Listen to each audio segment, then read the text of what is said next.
Okay, so we're live on another video. We're gonna wait. Want to throw this? Yeah. Tell them we're at the new thing. Yeah. What a bunch of freaking horse caca. Yeah, I don't know. Let's see if we can get the link somewhere. Hey, Connor. Sorry that YouTube is being dumb again. Hey, guys. Hello. A little upset because not about the show. We'll get into that. Just the stupidity of YouTube's live function is unbelievably dumb. So sorry that we're a couple minutes late. I'm not sure where the link is. This? Yep. Okay. We'll be talking about the show in a Copy second. that and then throw it in the other one. Oh, you don't have it. Never mind. I'll give it. You got it? Okay. We're trying to get the link over to the other video that was supposed to be going live. I don't know what's going on. The last few times that we did it, this is how it worked. So we had it all set up, and we went to go live, and it wouldn't let us go live. I tried bringing it up on my phone like we did last week. It wouldn't let us go live in that video for some reason.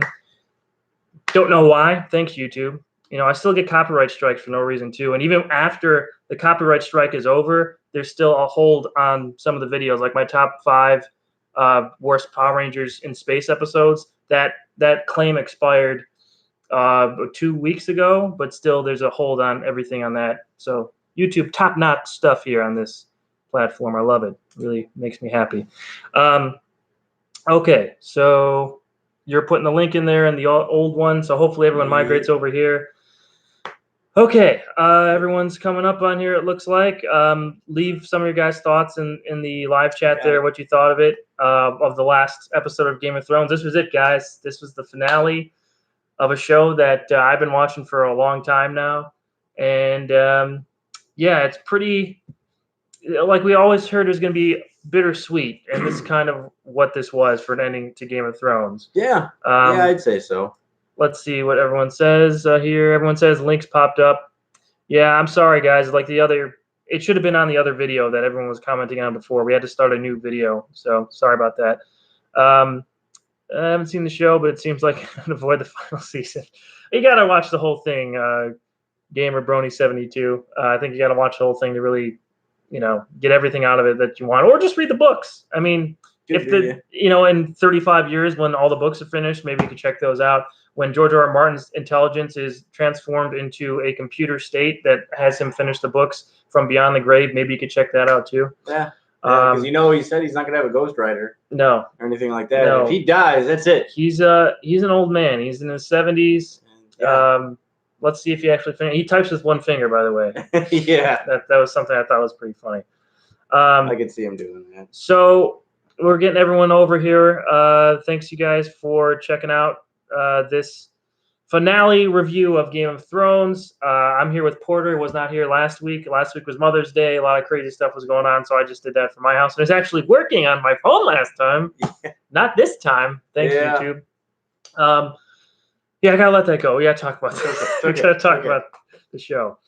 Hey everybody. Hey, everyone's saying hi in the chat. How you guys doing? I'm seeing like mixed things here about the episode. A lot of you guys are saying meh. Some of you guys are saying you like the episode. And I know a lot of people are gonna not like the episode. Before we get into talking about it, that petition to reshoot, whatever, the entire 8th season of Game of Thrones has reached over 1 million signatures on that. That's crazy. That is absolutely that's crazy ridiculous. And an unbelievable waste of time for everybody because we know that's never going to happen. I don't understand why they start those things. They put hundreds and hundreds and hundreds of millions of dollars into making these episodes in this last season, and there's no way that any type of fan thing is going to get anything restarted. It's not going to work for Star Wars. Stop doing that stuff. I don't understand. That type of thing does not work. I'm not saying that there's no need for fan outrage. If you guys don't like the show, then talk about it. But those things are such wastes of time. Yeah. And then they get all this. Aren't going to do anything. And they get all these article play online about like all these news stories about it's 1 million. Well, they must do something. No, they're not going to do anything. They really don't have to. It's not going to have any effect. Yeah. Okay. I mean, I'm just saying. Monetarily, don't waste your time on that kind of stuff. Terrible idea for HBO. Right. Yeah, and not a good idea. Okay, so let's get into this episode. Porter, I want to hear some of your thoughts on last week's episode because you weren't here on the stream. So what did you think of the big turn from Daenerys? Extremely divisive, mostly negative. Yeah. I would say 80-20 negative that I've seen online. So what were your thoughts since we didn't get them last week on last week's episode, The Bells? Waiting for the bells to ring and all this tension and, Tyrion's really looking and Jon's really looking. He's at the stare down with all the red keep men or the Lannister men and it's just high tension and it's just like, okay, hear the bells and it's like we still got a lot of episode left. I don't know what's gonna happen. Yeah. And then she just starts looking like she's lost it and those bells, man, it just Thanos snapped something in her brain. Thanos snapped something in Daenerys' brain. And it's just, man, when she first took off, I thought, okay, just go blow apart the Red Keep, kill Cersei, great, grand, wonderful. And that would be it, cool. That didn't happen. No, she just, everybody. And then every time she was just a whoosh. No, Danny, no, shit. We're getting some new people joining us. We're talking about last week's episode because Porter was not on the stream last week, so we're hearing some of his thoughts on it. So I was just like, damn, son of a bitch. Like, I didn't think she was the Mad Queen like her father. I don't think she wasn't insane in that same vein. But she did kind of lose it a little bit. She let her emotions take control. And especially in this episode, you see that she was kind of not right. She was like, we're going to make the world a better place. Yeah. We're going to make the world a better place, Jon. With you by my side. Yeah. By my and then when she said the... From Winterfell to Dorne or whatever it was. Yeah, Winterfell to Dorne. We're going to free everybody by killing them. Just like Thanos wanted to wipe the entire universe out of existence and start anew. Yeah. That's all she wanted to do. Yeah, I mean, Thanos was right, wasn't he? I mean, Thanos left half. He would have at least left half of Westeros. Right. No, I'm just saying. Thanos or Danny. Right. That's a good point there. But what are your thoughts on Jaime's end of his arc last week? Stupid bullshit. I fucking hated it. It's just character development. Woo! Right. And it just sucks because he's such a good character, and I could see him going back. I didn't hate the fact that he went back. I hate how he ended it with Cersei. Like he was telling me they could have he could have held her back like she had a way out, and he's like no, and brought her in. Right, that would have been. They all died. I'd have been totally fine with that. There's a way out. Cersei still being kind of that venomous character that she always is, but Jaime doesn't let her go, and he pulls her in close, and she's trying to struggle to get out, but they die together. And that would have been his full redemption. I can't kill her myself, but I'm not going to let her live. I would have totally been okay with that. Right. But for him to just be like, no, only thing that matters is us. It's just what? The things you do for love, huh, you bastard? And that was super annoying. But other than that, I don't think it was a stupid writing choice for Dany to go evil. It's something that I didn't like for her character, but it's not something I blame the writers for or think that this was a bad choice. Right. We were talking about this earlier, where obviously the producers, the showrunners of Game of Thrones wanted to stay on course with George R.R. Martin's ending, and this is obviously going to happen in the books in some form, unless he decides to change it because people didn't receive it well or something. But I highly doubt he's going to do that. Yeah. So I don't think he gives a shit. Right. I mean, I think this is always where we were going with a lot of these major plot points, but everything in the season leading up to that just felt too rushed. I think I saw a couple people make a good point about.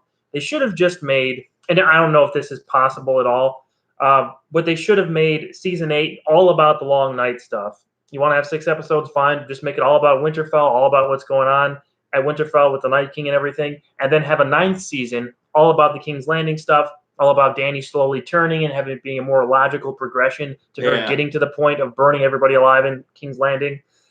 Instead of just kind of these couple snaps happened to her. People died that were close to her closest advisors that always kept her dark side at bay. But at the same time, we followed her for all these years going through making good and bad decisions, but always coming out more positive than negative. So to see it happen so quickly just didn't feel right. I'll admit that. It falls into the one bad day category for me a little bit. And it's just that could be used well, but I don't think it was used quite as well in the case of Dany.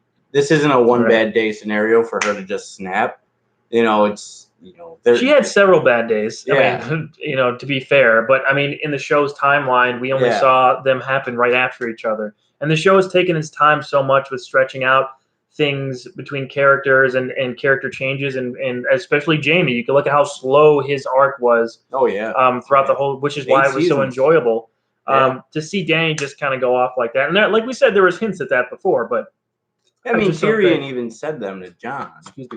When we cheered her, he's talking to Jon about what she did to in Astapor and Meereen and the nobles and all that. And we cheered her and made her think she was good. And it's just like, we did. Right. I mean, they supported her through all our good and bad decisions, but we always thought, oh, those were evil people. Well, our little kids, our little children, as Jon says, running through the streets of King's Landing from Dragonfire, are they evil? And her rationale behind it, well, Cersei used them against me.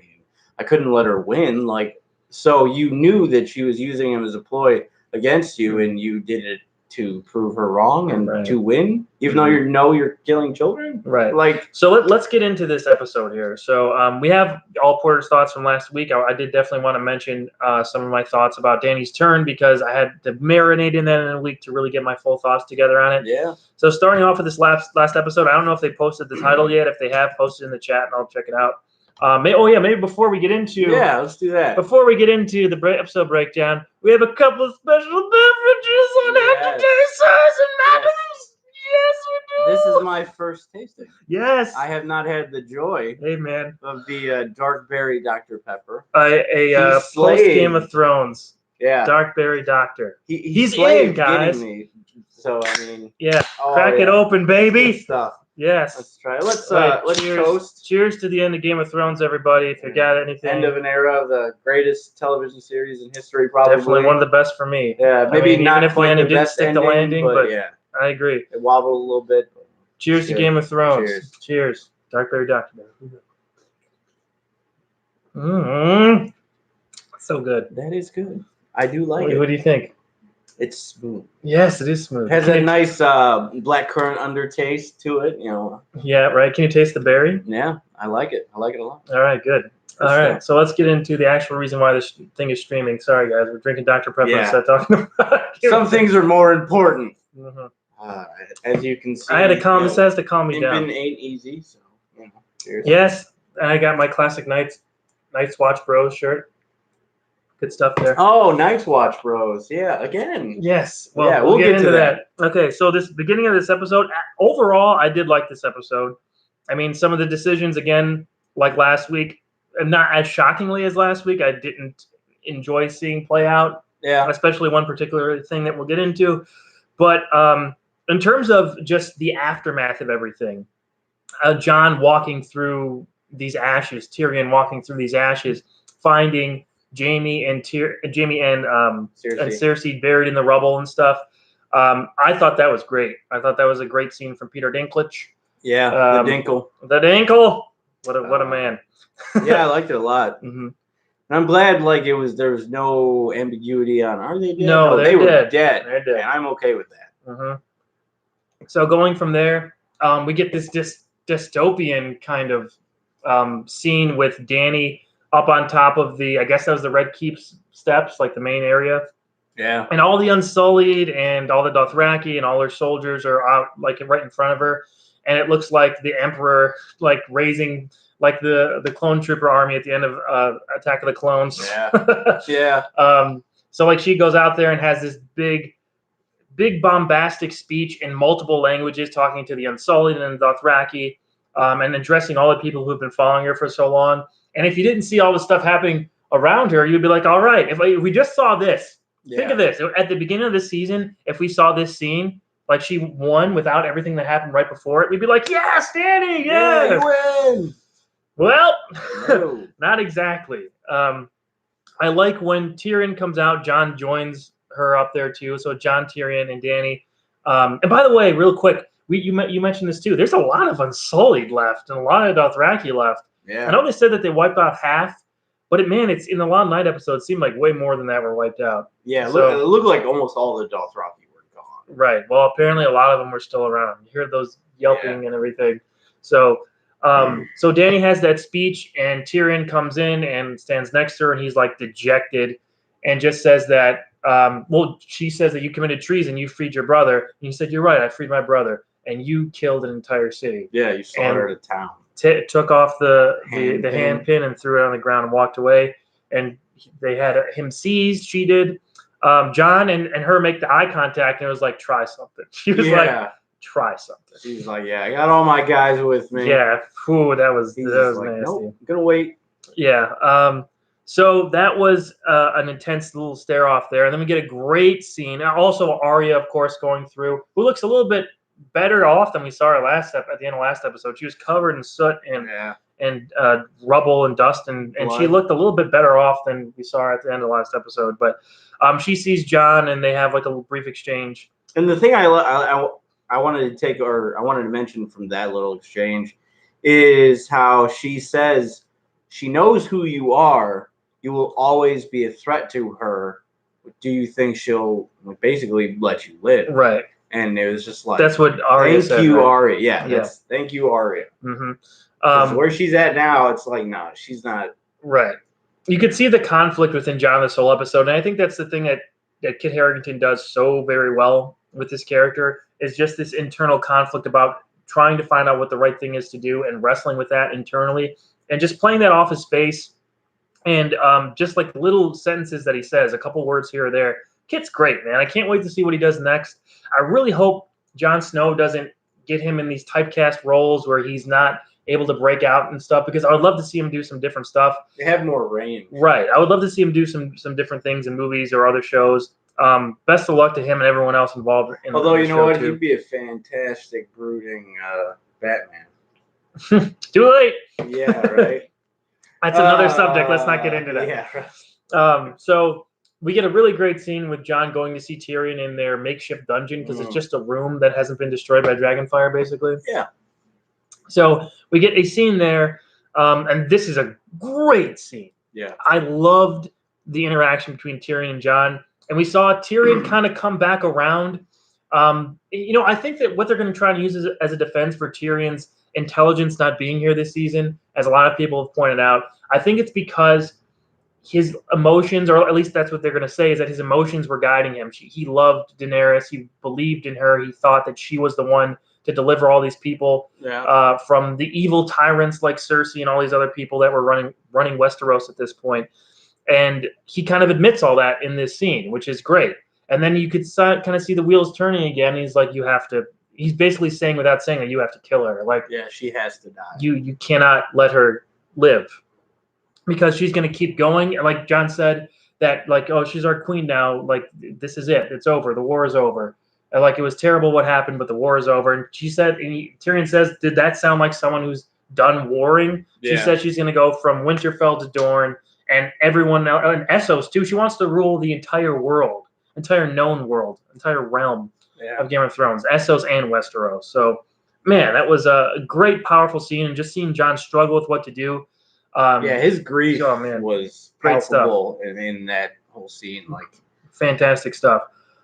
He goes outside, and it's legit snowing now. Before, it was just ash that looked like snow that we saw happening, but this was definitely real snow, because Drogon was in front, like covered in snow, and like shook it off and saw Jon and smelled him. Was like, oh, it's the nephew. It's fine. He goes back to sleep. That was great. That was really good. Drogon, best episode for Drogon. Yeah. Great acting for Drogon in this episode.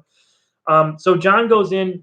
Oh, I love this visually. What happened here? Oh God, yeah. Probably the best shot of the entire episode. Right, Dany seeing the Iron Throne finally after all this time. She sees it and is like in tears.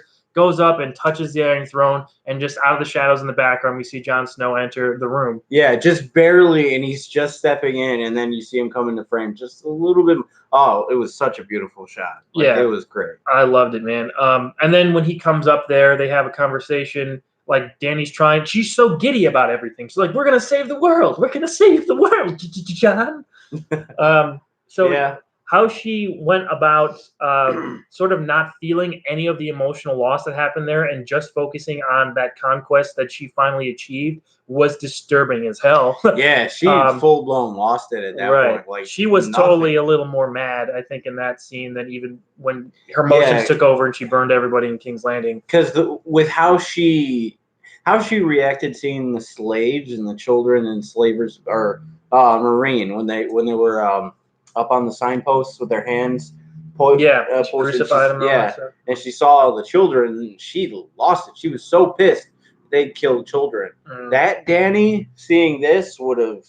I don't know what she would do. Yeah. And so it's just like, wow. It feels, that's what I'm saying, it's just too fast. Really gone. We needed several episodes dedicated directly to her descent, and we didn't really get that, you know? I do like the twist in terms of like, okay, I mean, we just needed to get there better. You know what I mean? That's all I could say. I mean, it's still upsetting because everyone liked Dany.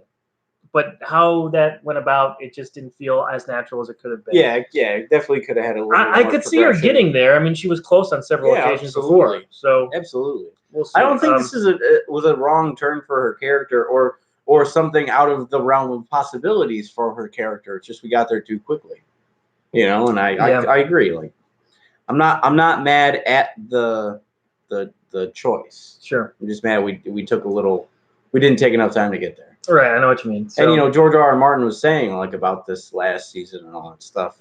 He just felt like, you know, he could have stretched this out. He wanted more. He said they could have had 5 more seasons based off the content that he's yet to write.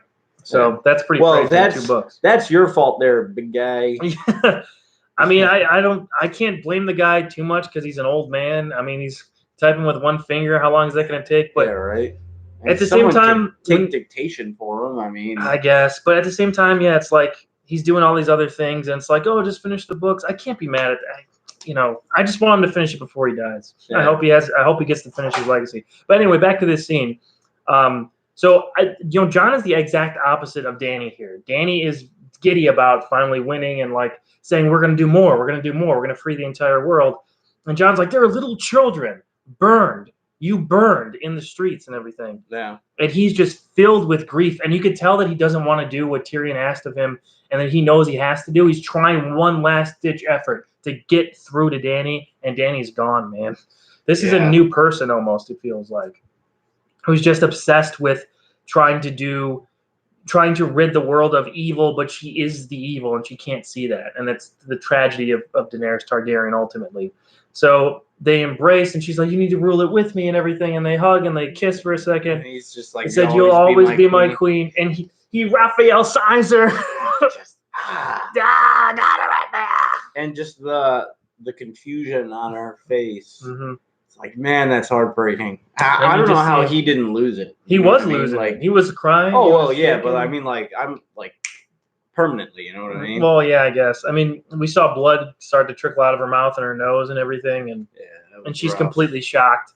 And then you know, he's broken up, and then you hear Drogon in the background like, yeah, I was just like, oh shit. Oh my God. And then he comes out of the shadows like that. Yeah. Oh man. Oh no. Yeah, he did. He flew around the Red Keep for a second, then landed and came in. Yeah. And saw Dany and like smelled her and tried to wake her up, and she's dead. And then we see Jon just like he's ready to accept his fate. He did what he thought was right. Like Drogon like rears up and then like just goes off to the left or something. Yeah. You see the fire welling in his open maw. Mm-hmm. And then it just goes out, and then eventually, which I thought they were going to do this, Drogon burns the Iron Throne away, melts it right in front of Jon's eyes. That was awesome. And it's just totally gone, which I thought kind of would be the case. I wasn't sure if anyone was really going to sit on the throne in the traditional sense. This was just the whole old Westeros basically being burned away at this point. So we cut to like, was it a few weeks later? Well, we see what's after we see Drogon pick up. Yeah, so this is interesting. Yeah. So Drogon picks up Daenerys with his talon and flies away.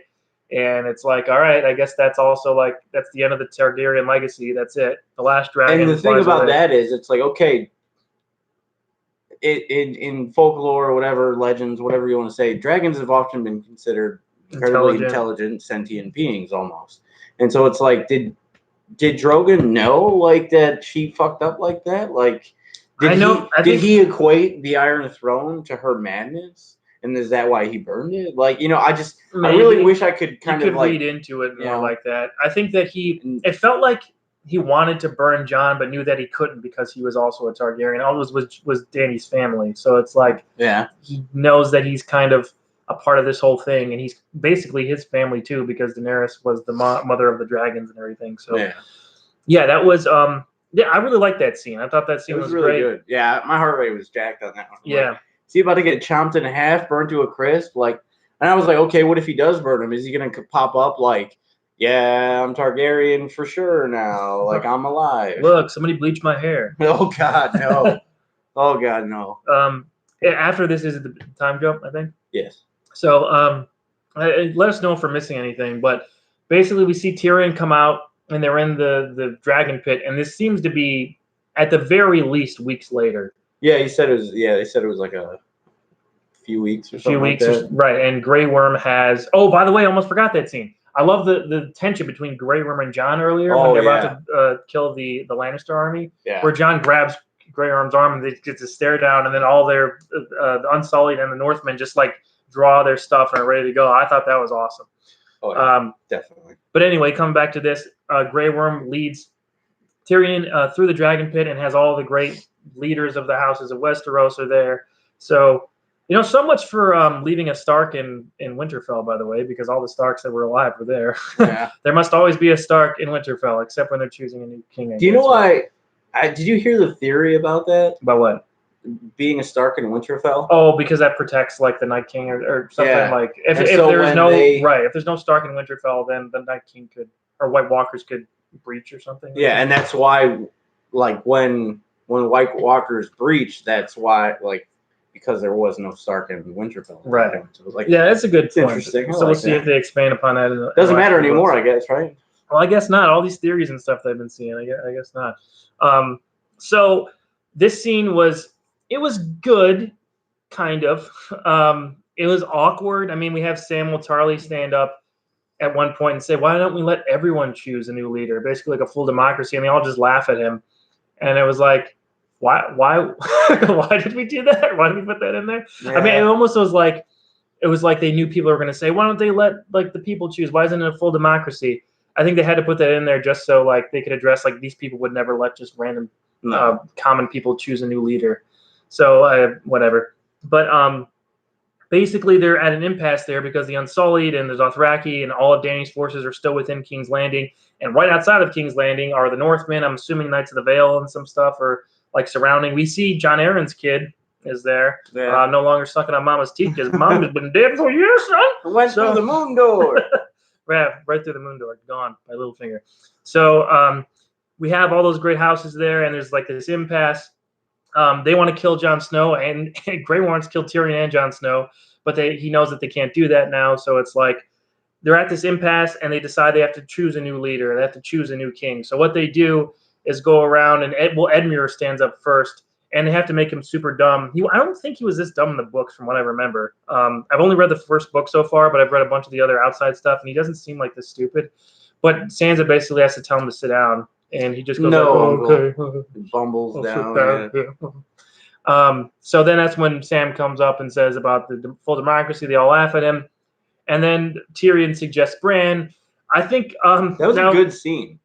It was a well-acted scene from Tyrion, for sure, from Peter Dinklage. Now, on all these betting sites, and a lot of people were expecting Bran to actually sit on the Iron Throne. He didn't sit on the Iron Throne at the end of the season, at the end of the series, but he is the new king. He is being referred to as Your Grace. He is the king of the 6 kingdoms of Westeros, because Sansa, while everyone votes aye, she's like, no, like, that's fine that my brother's going to be king, but, like, so many people died to free the North of all this stuff. They need to be their own independent kingdom again, like they were before. And Bran agrees with that, of course, being a Stark, or used to be a Stark, whatever. And so the North is now its own kingdom, and Sansa is the Queen of the North, which we get a nice scene at the end of them all saying Queen of the North, and that's a nice end for her character. I thought that was a full circle thing for her. Yeah. Starting off as a character that I didn't like at all and changed, and Went through all her stuff, her, right, and then became the Queen of the North at the end. That was a good arc for Sansa, I think. So they all vote, and Tyrion asks, like, will you accept this? And Bran's like, would I have come here if I wouldn't have accepted it? Yeah, why do you think I... That was weird. I mean, because I know he sees all and everything, but kind of an awkward handoff of power, I guess. But then they said that Bran wants Tyrion to be his hand. Tyrion says, I've messed up enough, no. And he says, yeah, you're going to be fixing your mistakes for the rest of your life. And Grey Worm's like, that's not enough. No, like, that's not enough at all. And that's when I figure they're going to try to kill Jon Snow or something. We cut to the makeshift dungeon again where Jon Snow is and Tyrion. They have a nice little scene there where Tyrion is basically telling them what happened. And this is where I was like, this is bullshit. That they're at another impasse and they're going to sentence Jon to the Night's Watch. And I was like, come on, dude. Yeah, no. we were both just like, no,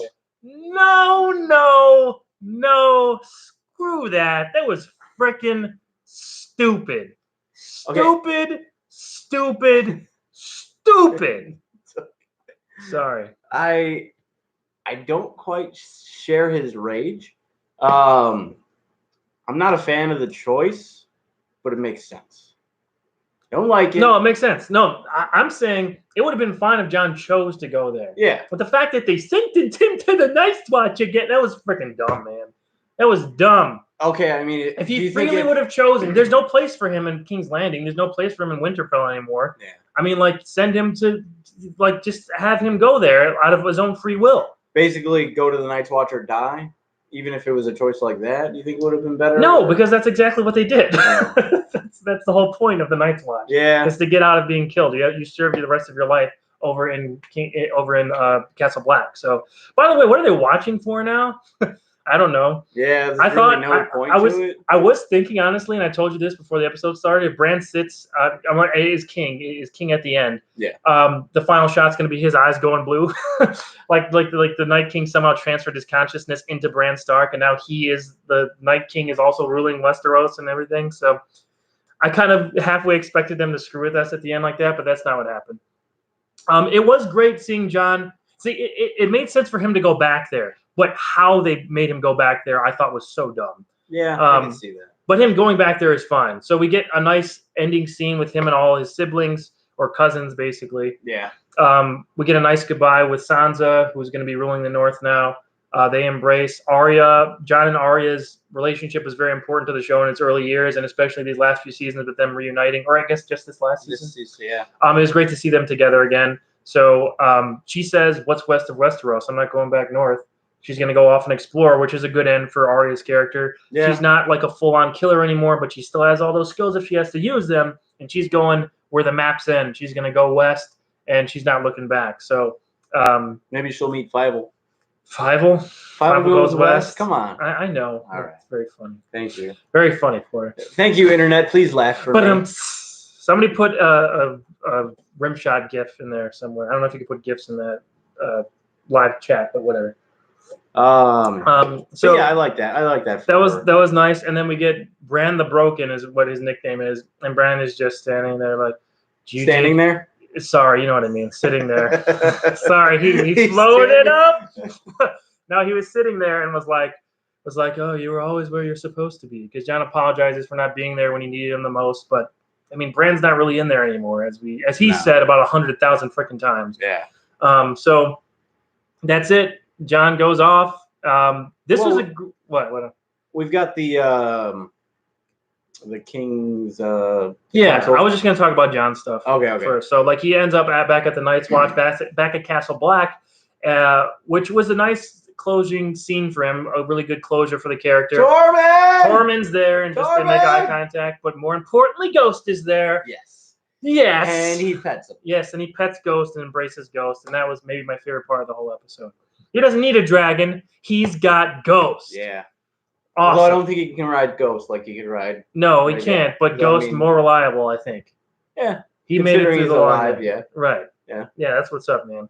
But man, I really hoped. Man, Tormund not saying anything though. Just he didn't make a joke or anything. I thought that'd be like a little bit of a joke. You got the true North in you, don't you now, or something? But no, they kept it very serious. Couldn't stay away. That would have been good. But they basically automatically make him Master of the Night's Watch, and he leads the wildlings out back to where they're going, and we see like a little plant bursting up out of the snow, so it's implying that like I guess spring is kind of coming into the north of the wall now. I mean, there's a theory that the White Walkers and everything were tied into the irregular seasons of Game of Thrones, the really long winters, the really long springs and everything, and now maybe they'll be going to more of a weather pattern like our world or something like that. Yeah. Things are warming up in any case. Global warming has hit the Game of Thrones realm at this point. Oh, God. And they march out all together, and I'm not sure if he's still dressed in his Master Commander garb, so I'm assuming he's going to come back after that, but you could also, imply that he's just going with them to live out the rest of his life with the wildlings, I guess. Yeah. You could draw that conclusion. I personally think he's going to come back and do his duty or whatever at the Night's Watch. I love that line, by the way, from Tyrion. They had that callback to Master Aemon about how love is the death of duty, right? And now duty is the death of love, and that's what happened. That's what Tyrion says, and that's what happens when Dany is murdered by Jon Snow. That was a rough scene, like we've already talked about. But that's where the show ends with Jon going out there. We're intercutting between stuff with Sansa being crowned Queen of the North and all of the Queen of the North stuff. We see Arya sailing west on a Stark ship. On a Stark ship with Stark sails, which is really fun to see. And then we see everything was happening at King's Landing. Do you want to cover some of that? Yeah, sure. Some of your favorite stuff. Tyrion is basically going into the little small council chamber or whatever they call it. Yeah.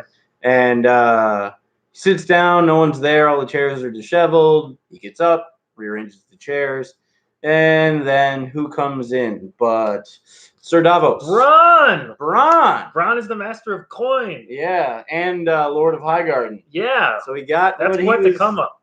Yeah. Plug your ears for a second. Just do it.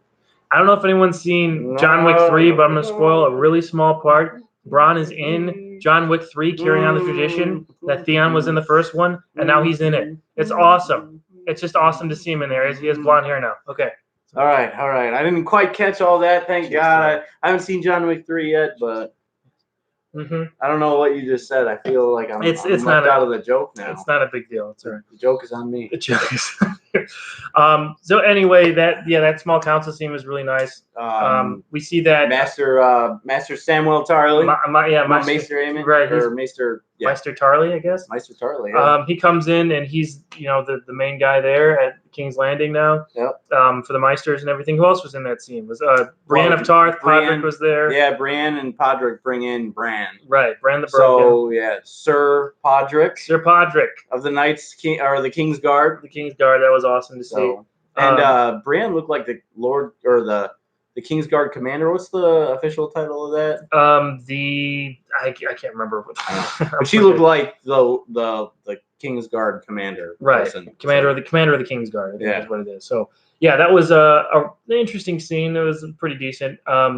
So Bran asks if they know where Drogon went, and they're all like, I don't know. They saw him flying somewhere, and Bran's like, he's far away. Who cares? Yeah. And then Bran's like, you guys handle everything. I'm going to try and find him. Yeah. So he's going to go off and warg. He doesn't have a crown or anything, which is interesting. Yeah. He is a king, but he's not, I guess, that much of a king. He does have some better duds now, Right. He has some better duds, some more leather, I guess. I don't know. It's a little warmer out there in King's Landing, so he doesn't have to dress quite as warmly with those, wolf furs or whatever they wear up there. It's quite the look. Right. And that's basically the last we see of Bran, which was interesting. I thought we were going to see him sit down on a new throne or something, but they didn't do that.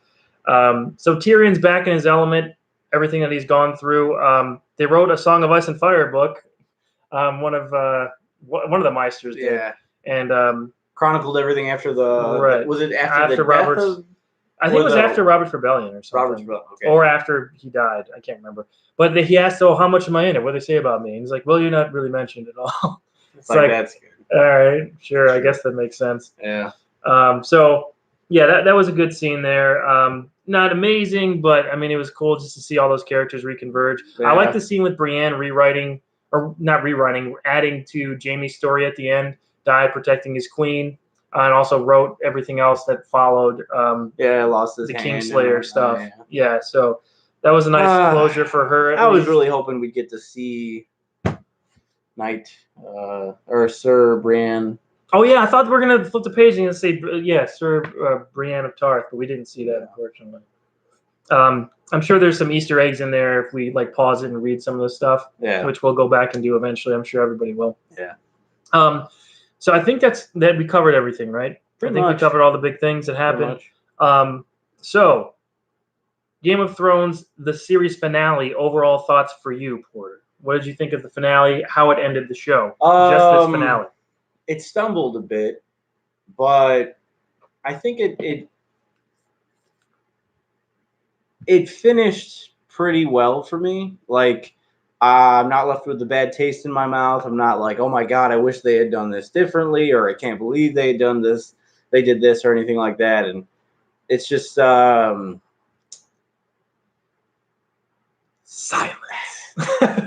It's a lot to think about, man. It is a lot to digest, and we're doing this like immediate reaction thing. And it's always like, I liked it. I think I didn't like it. I think it's all you think. I got to think about things a lot, before I really make a big judgment call on some of this stuff. Overall, I was good with the episode. There wasn't anything I really hated or anything like that. And I think this was probably the best ending we could have really asked for. I mean, a lot of the main characters that were some fan favorites lived, which was not. I didn't expect anybody that I liked to survive. Mm-hmm. So I mean, that I'm happy about because I mean, it's Game of Thrones. Anybody could die. Right. So just the choices that they made with Dany and all that, and everything works for me, and I'm pretty okay with it. Yeah. Pretty okay with it. For what we got, this is good for what we got. I wish we would have gotten more, sure. But taking it as it comes, you thought it was a decent ending. Yeah. Okay. Yeah. I thought it was the best that they can do with everything that had to be so rushed apparently in this season. I thought there were some great scenes. Stuff looked really good. Oh yeah. I loved the throne room scene with Jon and Dany. I love that. That's great. I loved Kit Harington finally had something to do this episode. So we got to see a lot of his ups and downs of his feelings and what is the right thing to do. Love is the death of duty. Duty is the death of love and all that. So I thought that stuff was really good. I hated that they sentenced him to the frickin' Night's Watch. I just thought that was too convenient and dumb. But in terms of him ending up there, I thought that was the right place for him to go. To end everything, it wasn't like a requirement for me to have him ruling Westeros or anything at the end of the series. I never thought he would. You never thought he would? I thought there was a possibility for sure. Going it just didn't seem like his character. I mean, becoming king in the North, yeah, okay, he begrudgingly accepted that, but he really didn't want to, and he basically bolted the first chance he got. Mm-hmm. Ruling Westeros, no, didn't see it. Yeah, did not see it. Okay. Well, I mean, I think he ended up in the right place. Jon was my favorite character. I didn't know anything about the books or anything when I first started watching this show. And from the very first episode, Jon was my favorite character, just right away. I love Jon. So following him throughout the whole series has been great. And to see where he ended up was satisfactory enough for me personally. The Daenerys stuff, it was just too fast. It was just too fast. All her downfall and everything just happened too quickly. That's my thoughts on her. Overall, the episode I thought was pretty decent. I thought Peter Dinklage had some really good scenes in this episode. Yep. So overall, I liked it. In terms of the series finale, like you were talking about, like what we got here. You can't go back and change stuff. That stupid petition that's going around online is not going to change anything, no matter how many stupid signatures it's going to get. They're not going to remake the last season of Game of Thrones. They're not going to remake the sequel trilogy to Star Wars. Yeah. So there's no point in dwelling on what they could have changed and stuff and that aspect of things. Now, I'm not saying that it's not fun to speculate and do fan fiction stuff. Like, I mean, like the Fanscription show is a lot of fun I have with that show and that premise, doing that with Rob over on Channel Awesome. Don't try and make the creators make it again. Make it again in your own mind. Right. I mean, it's fun to speculate on that stuff. And that's where we live in this kind of age where anybody can do that and you can make a really well edited video. I'm like, oh, it would have been so awesome if it was done this way. And, and it's fun to do that kind of stuff. And we have the ability to do that now. So make your own ending, I guess. But this was satisfactory enough, like I said, for me as an ending. for the show, considering what we got leading up to this. Yeah. The season, let's talk about season 8 in general, and then we'll go into the whole series in general. Season 8, what are your thoughts, Porter? What were your thoughts going into it, as it was happening, and now that it just ended? What do you think of it? Overall, I liked season 8. Other than episode 4. I hated episode 4. Yeah. Yeah. Mm-hmm. Episode 4 was kind of like they definitely had some shitty choices in episode 4. Yeah. But other than that, like I was pretty much okay with everything. Like everything progressed in keeping with what we've been doing the last 7 previous seasons. For the most part. I thought the pacing, yeah, we needed more. We definitely needed more. But for what we got compared to what we've had, and the storylines and the characters and their motivations and everything, 90% of it felt on par. Mm-hmm. You know, Jamie, Brienne, all that bullshit. Yeah. Completely did not like it. That was the only downside to this season for me. Right. Like as an absolute, did not like. Okay. That was pretty much it. Okay. I think. What was some of the other big shit that was kind of. Well, the Dany stuff we talked about, the Jamie stuff was a big thing. The long night. What do you think of the long night, and then leading right into the war for King's Landing? I wish we would have gotten. Okay, yeah. Let me put that. I needed some more of Arya and everybody's reaction to her killing the Night King, and a little bit of an explanation of her killing the Night King, and whether or not Jon yelling "Go, go, go" was actually Jon yelling. Didn't reveal that. Yeah, like there was nothing. There was the battle happened, then everybody just forgot about it, mm-hmm. and it's just like, can we get a little bit more for that? So that I wanted more. Sure. But other than that, I mean, I'm pretty okay with this season. Okay. I mean, the first 2 episodes, I was like, all right. The second episode's probably the best episode of the season, I think. As far as like characters and as a complete episode, yeah, I think that the second episode of the season was really, really, really good. I love that episode. Yeah, I completely agree. But the third episode for me was just the most. It was intense, man. We were into it. We were I was standing up watching it. Yeah, absolutely. I agree with you 100%. There's ups and downs, and there's complaints about it for sure. The more I thought about it, there's some stuff that I really didn't like. But overall, I really liked that third episode. The fourth episode we established, hated that episode. I thought they did so many wrong things, especially with Jamie and Brienne. They made her just like a quivering, one night standee, someone walking out on. One night stand. Yeah, that united her and then united her again, and then left. Yep. So yeah, I hated episode 4. I really didn't like it. The Bells episode from last week, like I said earlier, I just think it happened too quick with Dany. But in terms of technical filmmaking and stuff, I thought it was really stunning to look at. I thought it was really well done in terms of those aspects. Drogon looked so good. Right. And overall, I just wish we had some more time to build up Dany's turn. But for the most part, I like that episode. Love the Clegane Bowl. Love that. Oh, yeah. Love the stuff with Arya. I should have mentioned that. That was my favorite part of the Bells, was the Clegane Bowl. But my absolute favorite part of that episode was Sandor holding the back of Arya's head like, no, you can't. If you come with me, you'll die. It was she calls him Sandor. Yeah. Great stuff. There was so much emotion there. There was some satisfactory endings to characters. It was so humanizing for those 2 characters. Yeah. With how very, not human-esque, the very emotionless type characters they had been. Like, there was so much emotion there, and it was just, that was so good. Yeah. But yeah, and then this episode here, I was mostly satisfied with. I would say overall in season 8, I just wish we had some more time to dedicate to building up some of the turn for Dany is the main issue for me. I just really don't like how things ended with Jamie. If they just would have had him hold Cersei, as she's running away, then I would have been fine with it. But they went a strange route with that. He could have even said, the only thing that matters is us. Would have been fine. It still totally would have worked. Just change just a little bit. Right.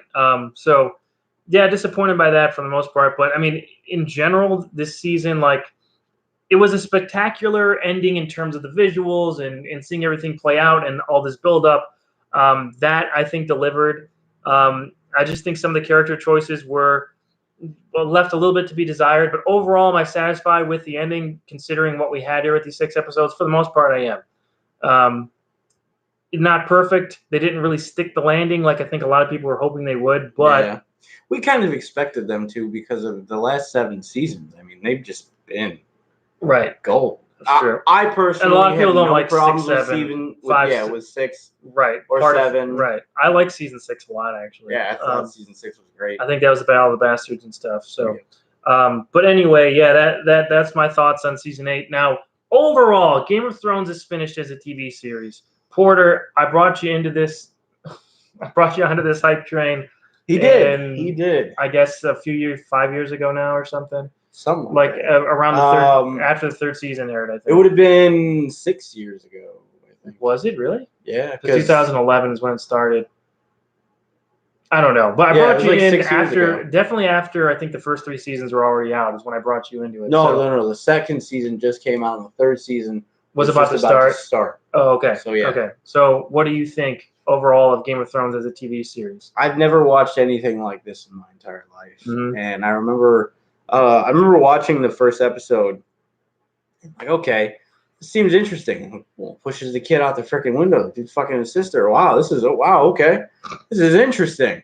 And by 2nd episode, I was just hooked. But the thing that there's episode 9, when they chop off Ned's head, like that just blew my mind. Yeah, I couldn't fathom killing your main character and still having an episode after that. That's like, oh, that's the cliffhanger for the end of the season. Right. Like, yeah, no, we had an episode. Like, I was like, this is something completely different. And from then on, it was just couldn't get enough of it. I watched the first season in maybe 4 or 5 days. Right. And then I bought the 2nd season right away and watched it again, and I've been hooked ever since. Like, I thank you for that. Oh yes.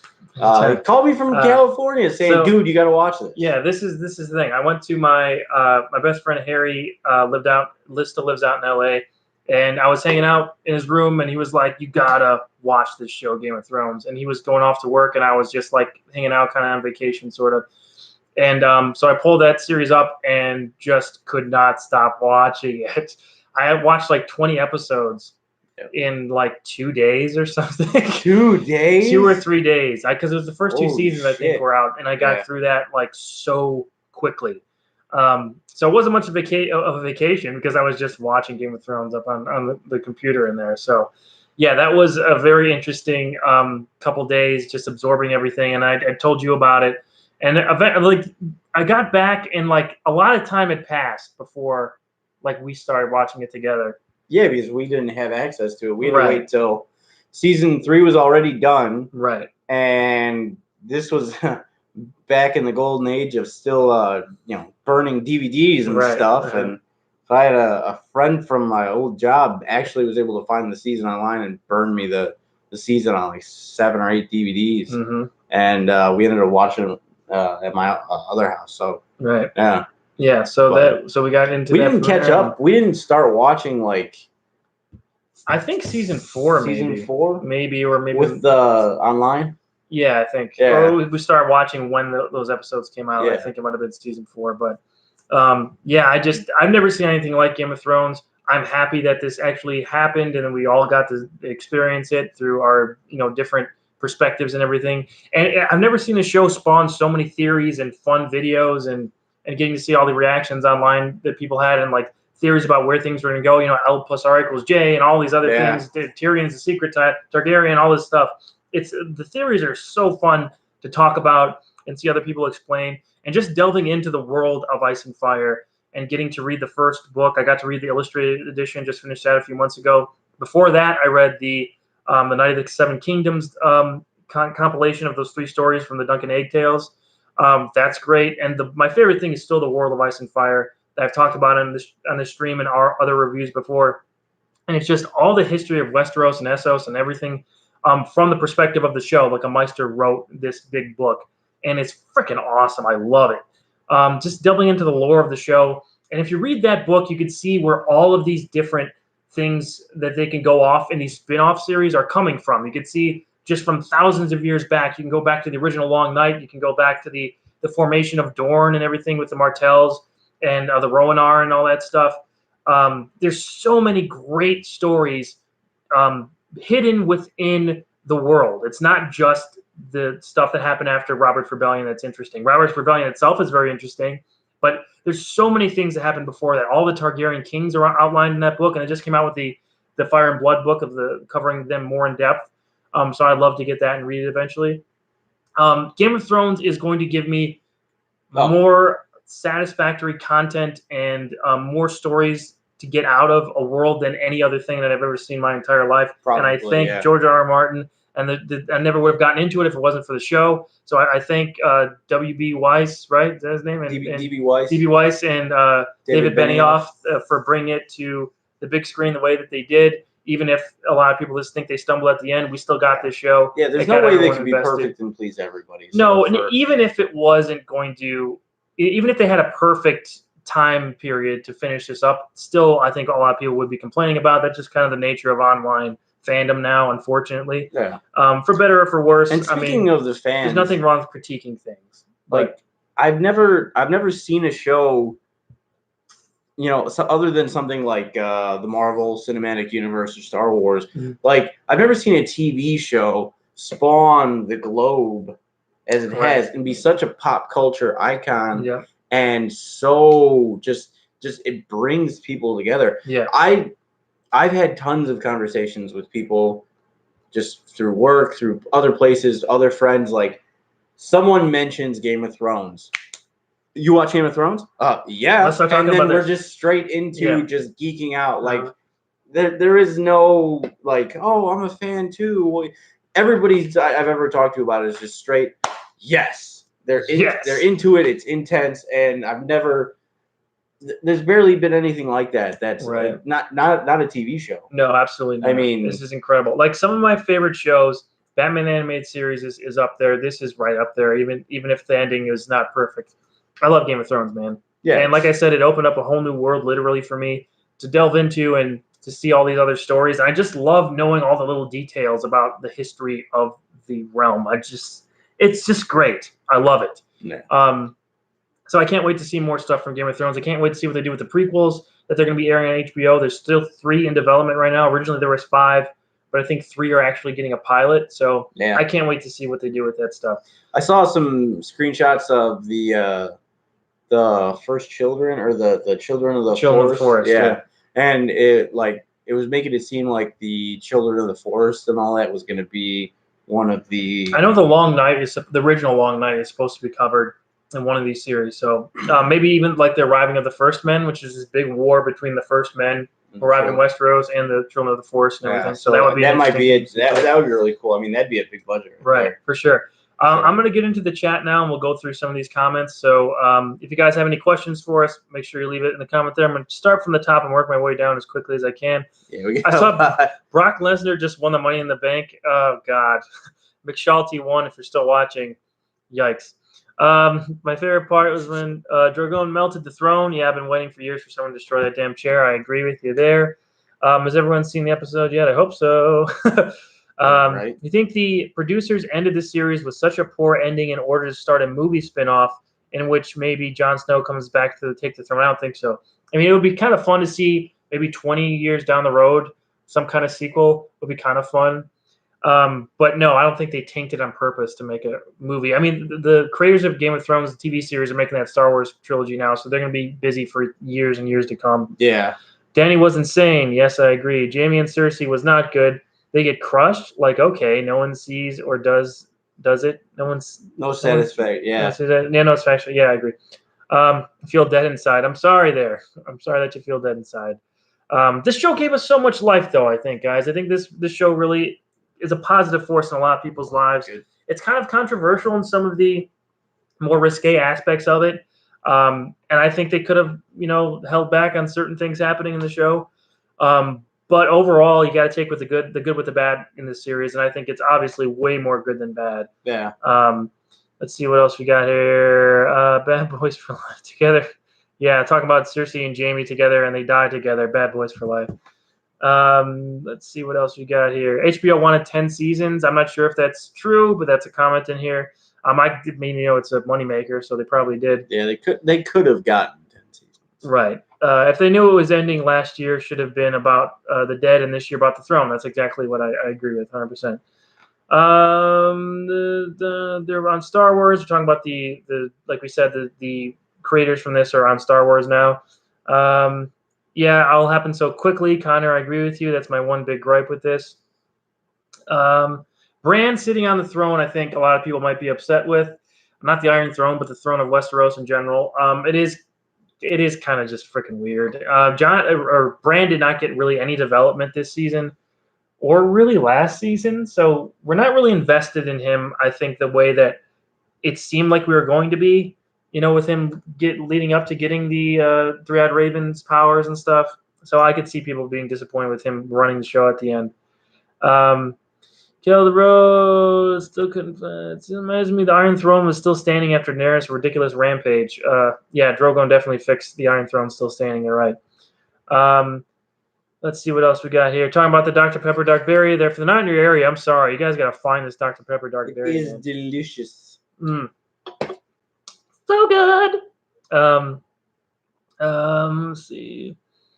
I only had 2 problems with the episode. Why Bran of all people? And 2, they really dragged out Jon's last scene with the Free Folk. Yeah, they did. But it was the last scene of the show, so I think they kind of needed to stretch things out. Have a little gravity there. Right, for sure. Tevya says, honestly, I thought this ending was so disappointing. Oh, sorry I'm sure there's going to be a bunch of people that thought that. Yeah, I'm sure the rage is already happening online for a lot of that stuff. I can't wait to read some of this. Yeah, people were upset before this, obviously. 1 million people signed to change the last season of Game of Thrones before this episode even came out. Hey, you like my shirt. Thank you, Connor. It's a good shirt. Porter also has one of those. Yes, I do. Let's see what else we got here. The doctor keeps misdiagnosing me. Sorry, Michael. I think if you just have a quick sip of Dr. Pepper Dark Berry, maybe you'll feel a little bit better. All hail Bran, Lord of the Wheelchairs. Oh, Danny. It's better than Bran the Broken. I mean, yeah, kind of. Gotta admit, the shot of Danny with Drogon in the back was pretty cool. Yeah. Thought I was going to end with him that was White Walkers aren't really gone. Yeah, I thought there was. I said that earlier, right? Like, I thought Bran's eyes would light up or something. That would have been interesting. Let's see. Drogon is the dragon. Yes, he is. Why were there no black White Walkers? I don't know, Michael. I'm sure there were somewhere in there. Because the Night King is so racist. Among all his other flaws, yes. Yep, racist bastard. Yeah. That there is a ton of Unsullied. It seemed there should be less in the Dothraki. Yeah, I agree with you. I thought there should have been less. It seemed like there were less after the Long Night episode for sure. Spot the secret coffee cup. Yes, I did. In this episode, I didn't. No, but in the other last episode, a couple episodes ago. Nick Kurtz, Tyrion throwing his hand to the kingpin was the best in this. I really liked that. I thought it was a really powerful moment for sure. Definitely. Bobby, was so anticlimactic this whole season. A lot of people feel like that. You're not alone. I'm feeling that, Bobby. I'm sorry you feel that way, man. It sucks that it just didn't seem like we got enough time. And I agree to a certain point, but I'm still satisfied for the most part with what we got here. What else we got there? Yeah, a lot of people saying anticlimactic. Peter Dinklage was the best thing this season. Was he? I don't know. Who's my favorite actor this season? I don't know. Sir Davos. Davos was great. Arya was great. Tormund was great too. Hilarious. But Arya, she did a lot this season. It was really good. We have an episode title. The episode I heard is called "Blood of My Blood," and that would make perfect sense. Yeah. Let's see what this is. Let's see. Hoping he gets other work. Play Jon Snow. Great. Yeah, I hope Kit Harington gets to do more stuff for sure. Yep. I'm not in my parents' basement. No, we're at Porter's actual house. Yeah. Well, it's like anything, man. You either enjoy it or not. The fun is talking about with fans. Exactly. I just hope it doesn't turn toxic because when it gets bad. Of course, it's just a TV show, but I like having conversation. That's what I'm saying. That's why I get to talk about this kind of stuff for a living. So it's great that we live in that age. I just wish people weren't so toxic with each other about these things. You know what I mean? You can have an opinion that's not the same as another person, and it won't kill you. Right. It is possible to not die of that. Yeah. Let's see what we got here. So basically, she became the thing she hated. Yeah. So Daenerys became the evil that she. So you either die a hero or live long enough to see yourself become the villain, and she became the villain. Oh, she did. Let's see what else we got here. Let's see. How did it snow that quick? Yeah, I agree. That was weird. I brought that know. up when we were watching it. Where are you at on here, Porter? He wanted McDonald's to name a meal after him? Who did? Wait, I'm still sad Jaime Lannister is dead. I am too. I'm sad that's how he did, or the way he died. Right. Alternate ending. Jon Snow walks with wildlings and fights. And to find Night King, spiral body, screen blackout, and title roles. Yeah, it would have been interesting. I mean, what is the Night Watch, doing now? There's really no point for them. Right. You're chosen by Danny. You're supposed to bring balance to Westeros. That's a good one. Liquid KO, literally worse than the Dexter finale. I didn't watch Dexter, so I don't know. I just know a lot of people say it's a bad finale. Why did Daenerys go crazy? I think that what they're trying to build up is that she was built up so long as doing the right thing that she kind of became delusional, but more it was the loss of all her close advisors that were holding her back from embracing her dark side. Yeah. That's why she went crazy from the story perspective. Liquid KO says the leaks were true. So anything that leaked out there that I heard about, I didn't go into spoilers, but I heard people say that they read some stuff like scripts and stuff were leaked. And if that's all true, that's really unfortunate. It really sucks about this show that they had so many leaks. Like they could not keep a lid on this series, and that sucks. Someone got paid really well to leak that. I'm sure they did. Michael says, "When do we play D&D?" I don't know. I like D&D. If we had like a live D&D thing, that would be fun. That would be nuts. Yeah. Speaking of Arya, what happened to her horse? I don't know. Did she let it go or something? Let's see what else. There is no closure for any character. I disagree with that. Yeah, we had closure. A lot of people are saying they rushed it. I agree. They never used Bran's powers. Bran did mention that he's going to try and look for Drogon, so I'm assuming that means he's going to warg into some things and try and find. And it's not like Bran's powers are to see the past and warg into things. It's not really like it's an offensive power. He couldn't really do much with that, right? Other than send some crows down and peck your eyes out. Other than that, I don't really know what he's going to do. Someone says Sterling Turner said this was a good episode. What Bran saw when Arya kills Night King. Bran saw when Arya. They never explained what Bran was doing when that whole thing was happening. That kind of sucks. Yeah. Danny is too far gone. I agree. She definitely was. She was kind of nuts. How about we make a dragon-shaped toilet and McSchult all over it? I don't know what that means. But you can make your own Iron Throne toilet, and you could McSchult all over it to your heart's desire. So basically, Daenerys went freaking nuts. Yes. Can we get some ants on I don't know what that means. A lot of random comments here this week, guys. Sending Jon Snow to the Night's Watch makes no sense. The Ice King is dead. There is nothing to watch up there anymore, like we're saying. Yeah, I agree with that. Yeah. But him going there felt correct. Just sentencing him there, I thought was freaking stupid. Let's see what else we got. I was so happy when he stabbed her. Yes, finally, one smart thing this season. Yes, Jon got to do something for sure. I don't know what that means. Why didn't the dragon protect his queen and burn Jon? Makes no sense. I think we're talking about the dragon's kind of intelligent and knows that Jon is related. He's a Targaryen too, so that's why he didn't. And he carried the body of Daenerys off into the distance. So, let's see what else we got. I really thought Drogon was going to roast Jon. I did too. Yeah, you would have been fine with that. I would have. It would have made sense, but I would have been very sad. Yeah. What else we got here? What? We're a company that recruit military families when they get trained. Okay. This guy's bald. Can't tell. Carl Maxey. When Drogon took Dany's body, he felt like the Penguin in Batman Returns. That was good. That's an awesome That's comment. good. I like that. I like that. That's awesome. Yes. Someone should recut that and play the music from there. Oh god. Great stuff. That's hilarious. Let's see what else we got.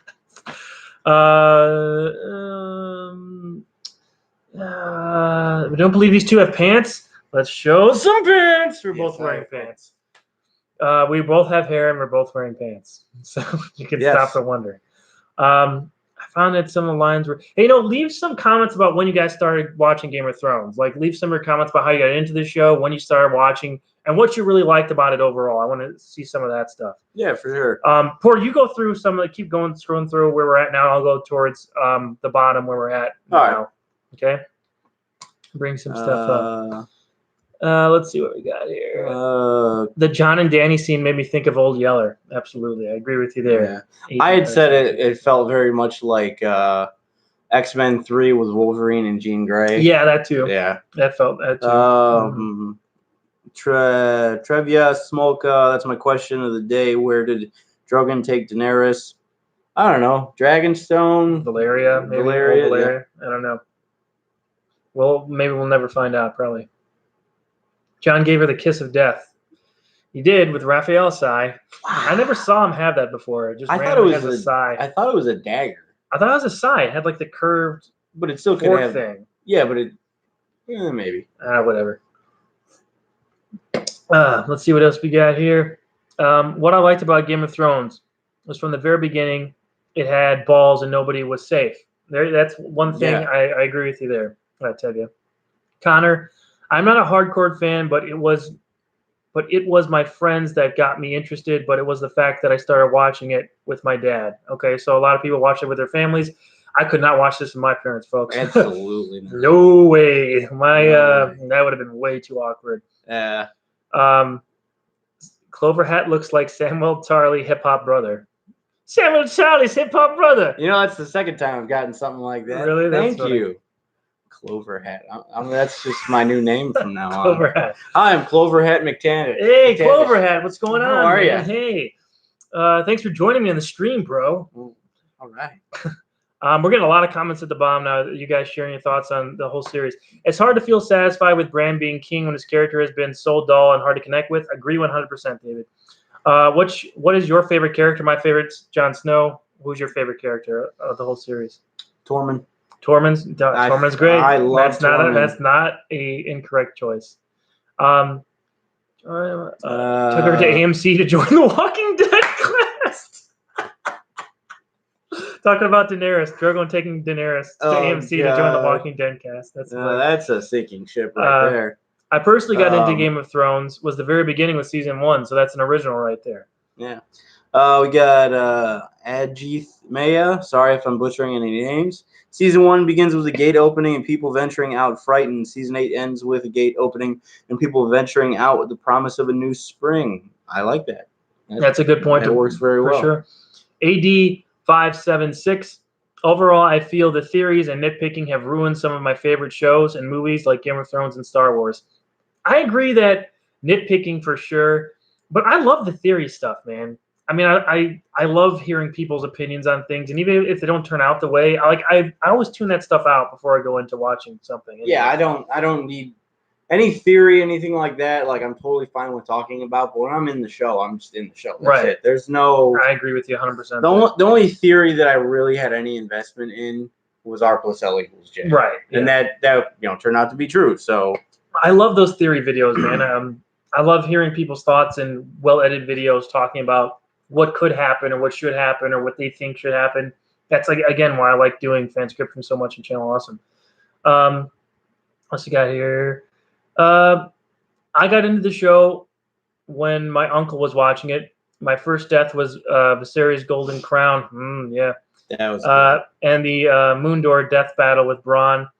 I really got into the show by season 4. So we're about the same area as you. We start watching every week around season 4. What I overall like was the fact that it was brutal and never held back. That's a good point. Yeah, they definitely never held back killing off characters you like or anything like that, especially season 5, which almost killed me to watch. Oh, yeah, that was brutal. Mm-hmm. You got anything else going through there? Not so far. Okay. A lot of people are saying my favorite character is Cersei. Joyanne says. Joyanne Cameron. Tevya Smolka says my favorite character was Jon Snow. I agree with you there. Connor, my favorite character is Jon. A lot of people like Jon Snow. Arya is going to die going west of Westeros. Bane 2210, I agree with you because anyone who's tried to go west of Westeros is either never heard from again or they find their body like years later. So chances aren't good for Arya surviving, but that's kind of a complete arc for her, I think, was doing that. What else we got here? Cersei was a lady with balls. She was. So when I started watching Game of Thrones, we talked about earlier, was after the second season I got into it. If you're just joining us, and I got poured into it after that, and we started watching every week after the third season came out.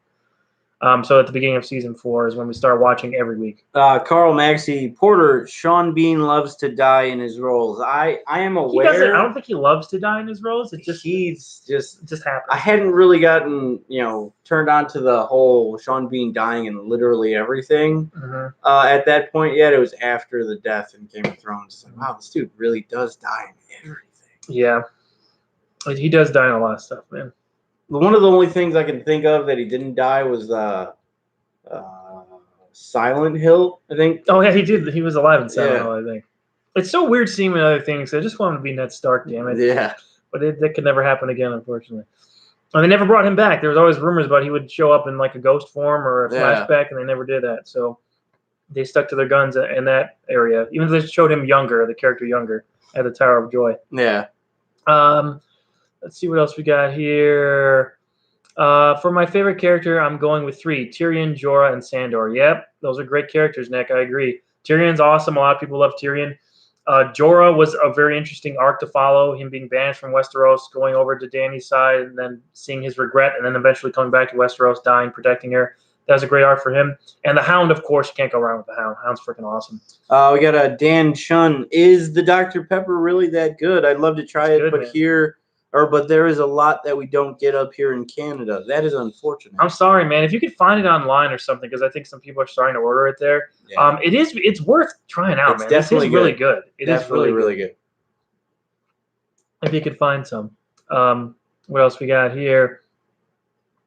Arya was really cool. A lot of people like Arya. There's a lot of great characters on the show, for sure. What else we got? For me, my favorite characters were Jon, Arya, Tyrion, and Dany. I first watched Game of Thrones when season 3 was still going, then got back to watching it again when season 7 just finished. Oh, so that's an interesting path to take. So you had a big gap and then came back into it. I got someone here. I'm going to completely disagree with you respectfully. Joy Ann Cameron, Jon is a coward. No, I think that he's the exact opposite of a coward. Yeah, he did what he had to. He's always done what he had to. And even after that, remember he's in the dungeon or whatever, and he's like, did I do the right thing? It doesn't feel right. Yeah. So I don't think he's definitely not a coward. He's just trying to do the right thing. Why didn't Cersei sit and wait and wipe out the Northmen after the battle with the White Walkers? I think that's what she was doing, but she was waiting for them to come to her. Yeah. David there. We got the Rookie Critic donated $2. Are you going to still live stream here and there? Yeah, I think it'd be fun to do some more live streams. Maybe like a Q&A in the future with me and Porter. Yeah. Would be fun. Maybe we could do some more shows to come up. I don't know. What other shows would you guys want us to live stream every week? Or just me or whatever. What would you guys want us to see? The Flash just wrapped up. I haven't watched the last episode.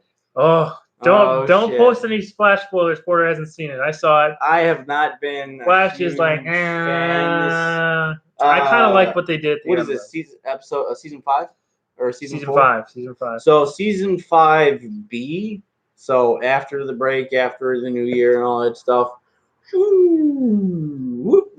Yeah, it's been up and down. So the first part of the season I really like. Man, the first season of Flash is one of the best superhero stories I've ever seen. Only series better is Daredevil for me. Yeah, for sure. I love that first season of the Flash, and they just never have come close to matching that. It just seems to have gotten a little bit further down every week, every season, but I still love the Flash. Grant Gustin just keeps me watching every week. Absolutely. Trying to get back on track with some of these comments. And remember, leave any other shows that you guys want to see or any other type of live streams. Make sure you guys comment about what you want to see us do. Where are we at here? See you later, Bane2210. Or somebody say goodbye. I can't see. I'm losing my train of thought here. Gotta go. Have a wonderful week. That's Connor. See you, Connor. Sorry. My favorite episode is when Danny got the Unsullied. Okay, Bane. I don't remember when that was really, but all that stuff in Essos was interesting before she went nuts. Anyone think Jon will be happy with the free folk? I think that's where he's most content. Absolutely. If he's got Tormund there, I mean, yeah, he's going to have some fun. AD 57.6. What I'm really going to miss is those Game of Thrones Oreos. I still have some. I have an unopened package. Oh, there you go.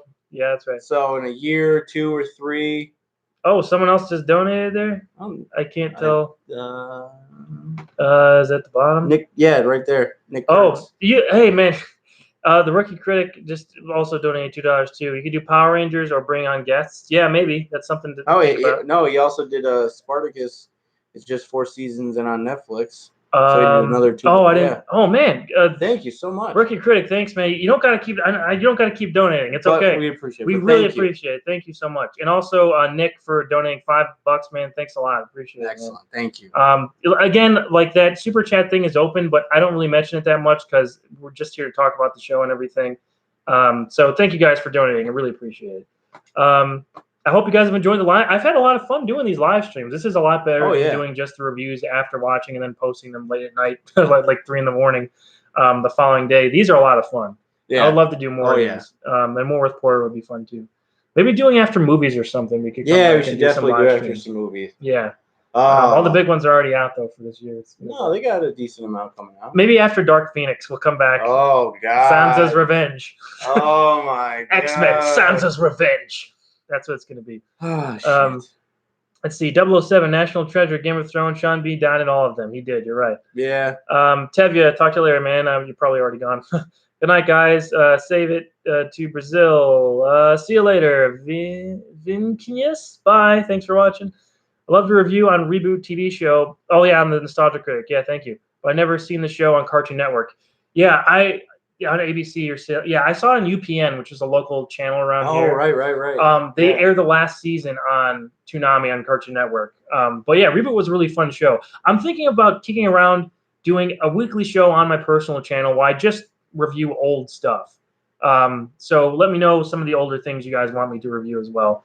But having a more consistent presence on the channel will be good. The only times, that I haven't been able to do that is when I'm really busy with Channel Awesome stuff. Which things are kicking up? We've been shooting new stuff at Channel Awesome. A lot of new things are coming out soon that I can't talk about yet, but there's a lot of stuff in the pipeline over there. Yeah. And I'm starting to get busy again, but I would love to start putting like a scripted show here for you guys to watch every week. So let me know some of the old stuff that you guys want me to cover. 3 Ninjas is something I'd really like to cover. Oh, I'm all 3 Ninjas is my shit. Big Bad Beetleborgs, I think, would be something. Beetleborgs. When those came back on Netflix a while back, I tried watching them. They're terrible now. Like as an adult, they don't hold up as well as like Power Rangers or something. It's so bad. Yeah, but it would be fun to revisit. Something I've always wanted to cover. I don't know if anybody remembers the show, WMAC Masters. If you want to see WMAC Masters review, comment because that show was amazing. It was like this martial arts show, but it was like a scripted thing. It was like pro wrestling, but with martial arts and like camera cuts and stuff. No shit. And like everyone had this belt, and when you beat someone in a match, like like a martial arts fight, you get their like symbol, and you put like their a magnet on. You remember it? I remember that. WMAC Masters. Yeah, I remember the magnet you got. Yeah, the Machine was my favorite guy. Okay, yeah. Damn, that's crazy. We're old. And we are old. London Girl says, I got into Game of Thrones thanks to a display at my local Borders. Interesting. I read the first couple of chapters and was instantly hooked. The first book is very good. This was the day the first episode aired. Wow, I watched and got hooked. So you discovered them simultaneously. That's so cool. Nice. That's great, man. Borders. Yeah, Borders, right. With GOT being over. That's from Rookie Critic again. Thanks for the donation there. I think Brienne should give Tormund her virginity. Too late. Yeah.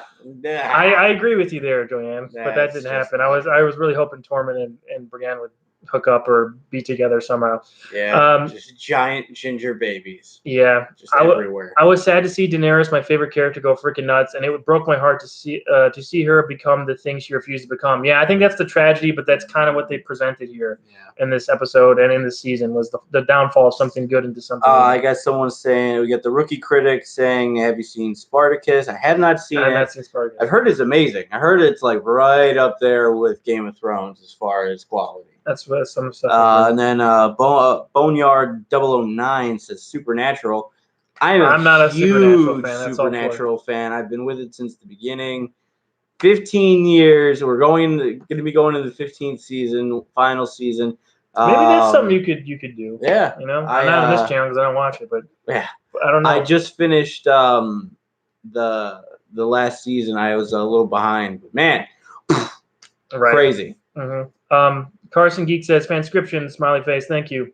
The new fanscription coming out in a couple weeks that Doug's actually writing and I'm editing, so stay tuned for that. The display at the first 4 books in it, and I got curious. I read the first one, so that's pretty cool that you got into it that way. Yeah, Lunda for girl. Sure. Lunda Real Girl. I'm sorry, I pronounced that right.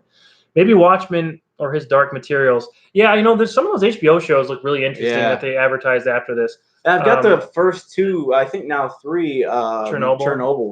I've been wanting to check that out. 100%. Let's see what else we got here. Spartacus on Netflix. Maybe I could check that out there. Rookie critic. Good night. See you later. Kiss again. Whoa, that just skipped all the way to the bottom. Where? I lost my place. Yeah, right in there. Yep.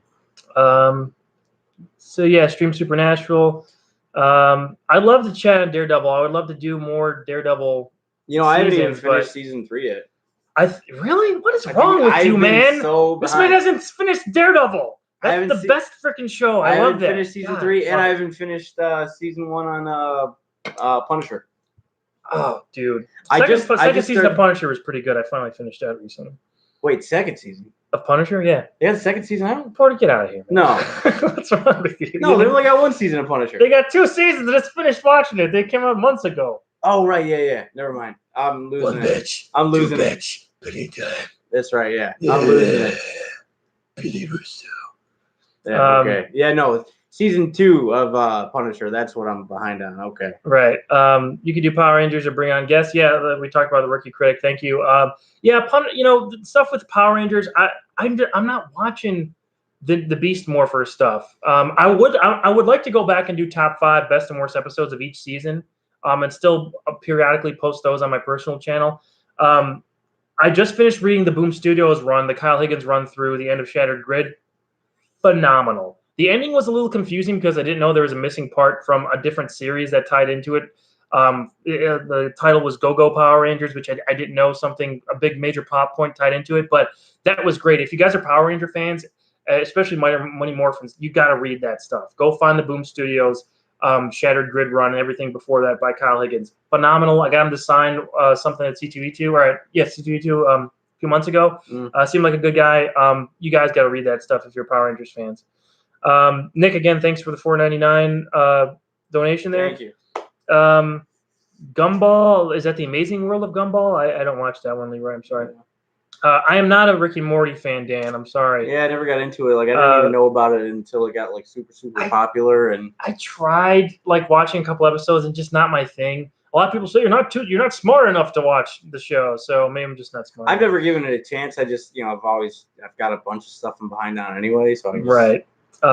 8057.6. Have you seen Doug's video on Red Wedding? I probably did, but I don't remember it at all. Doug is watching Game of Thrones though, so I don't know why he doesn't review it. I don't think the channel Awesome Audience is big into Game of Thrones, as evidenced by no one watching the reviews before I made them live on here. Yeah. Actually, a lot of the views on this channel have been way, way down recently, but that's just the way it goes. I'm still making stuff I want to make. YouTube being a pain in the ass. It's 10,000 subscribers, and you have 100 views on this video. But I'm still going to be doing stuff I like on here. I don't do it for views. I do it because I like doing it and talking about stuff. So, Rookie Critic, I like supporting channels here and there. Well, thanks, man. Like I said, you guys don't have to donate. The super chat is on, but thank you for your patronage there. It means a lot to me, man. Definitely. How do you feel about Amazon's Lord of the Rings series? You're more of a Lord of the Rings guy than I am. Are they? I don't know what they're making it. They're making a series on Amazon about Lord of the Rings. Are they going to be following like the Fellowship? I don't know all the details, but I think they're making it longer so they can cover more stuff. Well, I mean, I love the movies. I read the books. The books were good. You know, there's parts of the books that I like better in the movies, and then vice versa. You know, I don't see why The Hobbit needed to be 3 movies when Lord of the Rings was only 3 movies. Like, or all 3 books was only 3. Like, yeah. So, yeah. Okay. Well, maybe would you check that out? Would you check out like a longer form series of Lord of the Rings? Yeah, I'd give it a shot. I can't wait to see Tolkien or Tolkien, or however you want to say it. It does look Kubrick, good. not Kubrick. Yeah, right. All right. Moving on here. Walter, how awesome! This is from Carl. Awesome. I just put awesome in front of my own name now. Walter, how awesome would it be if Jon tells Dany, "I am Jon Snow," and snaps his fingers, and her and the Unsullied turns to ashes? Oh man! It would mix in with the ash and the snow that was in there. Yeah, right. Episode. I'm gonna ask you this question, Porter. You don't have to. Come on. You don't have to. I'm gonna ask you this one. Would you pipe Arya? I think she is a very scary woman, and I would not want to get on her bad side. And I feel like she has kind of a Black Widow quality to her. She does. So that would be a cautious. I don't know. Okay. Dan says reviewing old stuff. Yes, Rocky and the Creed series, please. So I reviewed, I think both Creed movies, or no, just Creed 2. I have a review up on the channel, so you can check that out. I have a whole commentary track for the first Rocky movie that I did with my friend Dave. We talked throughout the whole movie about the things I like about it, and behind the scenes stuff that I know about it because I'm a huge Rocky fan. I would always love to do more Rocky stuff. Maybe ranking all the Rocky movies is something I'll do in the future. But yeah, more Rocky stuff would be fun. Oh yeah. I also did I replaced Rocky 2's training montage with the music from Creed. I would love to do that with other scenes maybe. So stay tuned for that. Maybe some more Rocky stuff will be in the future. Where am I at here? Out of all the live chats tonight, you guys are the best. Oh, thanks, Joanne. Appreciate Thank you. It. And that's saying a lot because Alt Shift X is the man. Final recommendation for Game of Thrones stuff. Yes. If you've never seen Alt Shift X, go over to his YouTube channel, watch his stuff. The guy is super smart. He knows so much about Game of Thrones. And he puts a lot of time into these videos. Phenomenal. I love that guy. Alt Shift X. Go support his channel, please, if you guys are big fans of Game of Thrones. Rocky loves Emily. Rocky loves Emily. That's from Three Ninjas. Oh, right. Rocky loves I can't remember Emily. The last time Rocky loves Emily. Sorry, I'm getting too loud. Remember VR Troopers? I do remember. VR Troopers. VR. Yeah. Virtual reality. That was like right before Power Rangers. It was right after. Was it right after? Yeah, it was like it was 92, right? I think it was. I think it was after. It was after Power Rangers because that Tommy was supposed to join that. The actor was supposed to, but then the demand was so high he went back to doing Power Rangers. Okay. Also, Superhuman Samurai Cyber Squad with Matthew Lawrence. You probably don't remember that one. Anybody remember that one? Go ahead. I don't know. Rocky is Leo. Colt is Raph. Tum Tum is Mikey. Emily is Donnie. Yeah, I agree. Colt, not Colt. I'm a drunk fan. I don't know what that means. Blues and Brews. Lois and Clark, The New Adventures of Superman was a forgotten treasure, especially compared to CW stuff. So I remember watching that. I watched Lois and Clark, The New Adventures of Superman. That was like a family show that we watched. Yeah, I watched it on show. It was on like ABC or something. Yeah, like Friday nights or something like that. Yeah, I liked it when I was a kid. I don't know if it holds up or not, but I like Dean Cain. It was cool seeing him show up in Supergirl and stuff. Also on Smallville, he had an episode. Yeah, he was like a creepy guy. Yeah, that's right. Good stuff there. Let's see what else we got. I remember that show, WMAC Masters. Yeah, Boneyard 009. I remember that show, WMAC Masters, about a martial arts show like American Gladiator, but there was other things going on besides trying to win a trophy or something. Usually have like storylines in the background. Yeah. Oh man, it keeps messing up here. Rookie Critic donated $5. I live stream once a week. I think they are great ways to talk to your audience. If you guys set up a show, that would be good and help your channel. Well, thanks, man. I really appreciate that. Rookie Critic, it means a lot that you're giving money on this. Like I said, you don't have to do that. Thank you so much for your suggestions, and thank you for donating there. Let's see what else we got here. I'm an 80s baby / 90s kid, as am I. Basically, I'm a TV junkie, and any TV show you can remember, I could as well. By the way, I've always wanted you to do top 5 Casper movies. I've asked Rob or Doug to review Casper 1. Have they not reviewed the? I thought they reviewed the first Casper movie. I think they did that. That's a childhood favorite of mine, the first Casper movie. So yeah, it's a classic. I watched up through like the Lizzie McGuire one. I never saw any of the other ones. So right. I believe the movie's called Casper: A Spiritual Beginning. Yeah, I think it's a prequel. Maybe that's what you're talking about. Yeah. Which was a bigger choke job? Warriors blowing a 3-1 lead of the season of Game of Thrones. Wow. I think that's up to you guys. Yeah, I don't follow basketball. You're right. Warriors probably. I don't know. Let's see. Jon Snow is like Trump. He saved the country. No, Professor Foxtrot. Yeah, no political stuff in here, please. The budget is at $1 billion, $2 million per episode. Is that true? And Nick, thank you for donating again. Is that true? I don't know. $2 million per episode for Game of Thrones? Holy crap! Oh, for the Lord of the Rings series. Oh, what? You gotta watch it. Let me know how it is then. Damn, the production value on that is just insane. Right. Like, man. The real question is, would Arya pipe you, big guy? I don't think I want to get piped by Arya because I think that means you'll be death. Hit in the head or something. Westworld, yeah, I gotta check out Westworld, man. Yeah, we've been talking about that since it came out. Here's a big thing, guys. You ready for this? I've been wanting to watch this, and I've been waiting to do this as sort of a review thing. I've never seen Avatar: The Last Airbender. Never seen it. I've been waiting to watch it to do some kind of review thing. My brother is very into it. A lot of my cousins are. So maybe doing that and watching up through the terrible movie that I know M. Night Shyamalan directed all those years ago, and leading up to the Netflix show that they're making next year, I think that would be a lot of fun. So maybe if you guys want to see me review Avatar, I don't know about like a vlog type thing, but maybe every season or every book, as they call it. I think maybe I could review that. So let me know if you guys want to see something. I never got into that. I didn't have any of this stuff growing up. I should. I mean, it came out like 2005, I think. So I mean, I could have watched it. I didn't get into it for some reason. I've seen an episode here or there, and I have liked it from what I've seen. Why didn't Drogon kill Jon in the throne room? Yeah, I think we said he kind of knew that Jon's related and knew that he couldn't. Isn't it weird how many knockoff Power Ranger shows? Yeah, there are a lot of knockoff Power Ranger shows. And then Power Ranger shows that are knockoff Power Ranger shows. Right, exactly. Rookie Critic remembers the Cyber Squad. Yes, absolutely. That was like before school, like very early in the morning. I watched that. David says, would have been much cooler if Jon had to prevent the dragon from killing him using his authority over him as the heir to the Targaryens, and the dragon bowed to him. He then handed rule to Bran.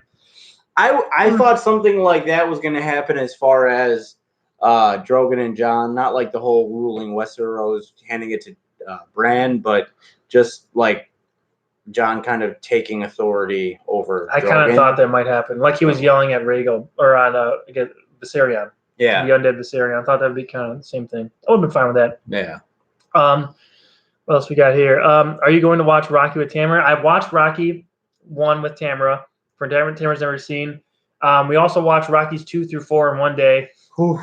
And wow. And I was on the Tamara's never seen for Rocky 4. So I'm trying to get her to watch 5 through Creed 2 because I think she'd really like the Creed movies, and she might really like Rocky Balboa, but she's got to get through 5. Rocky Balboa, yeah, you get through 5. Good luck. Right, you'll get through it. Yeah.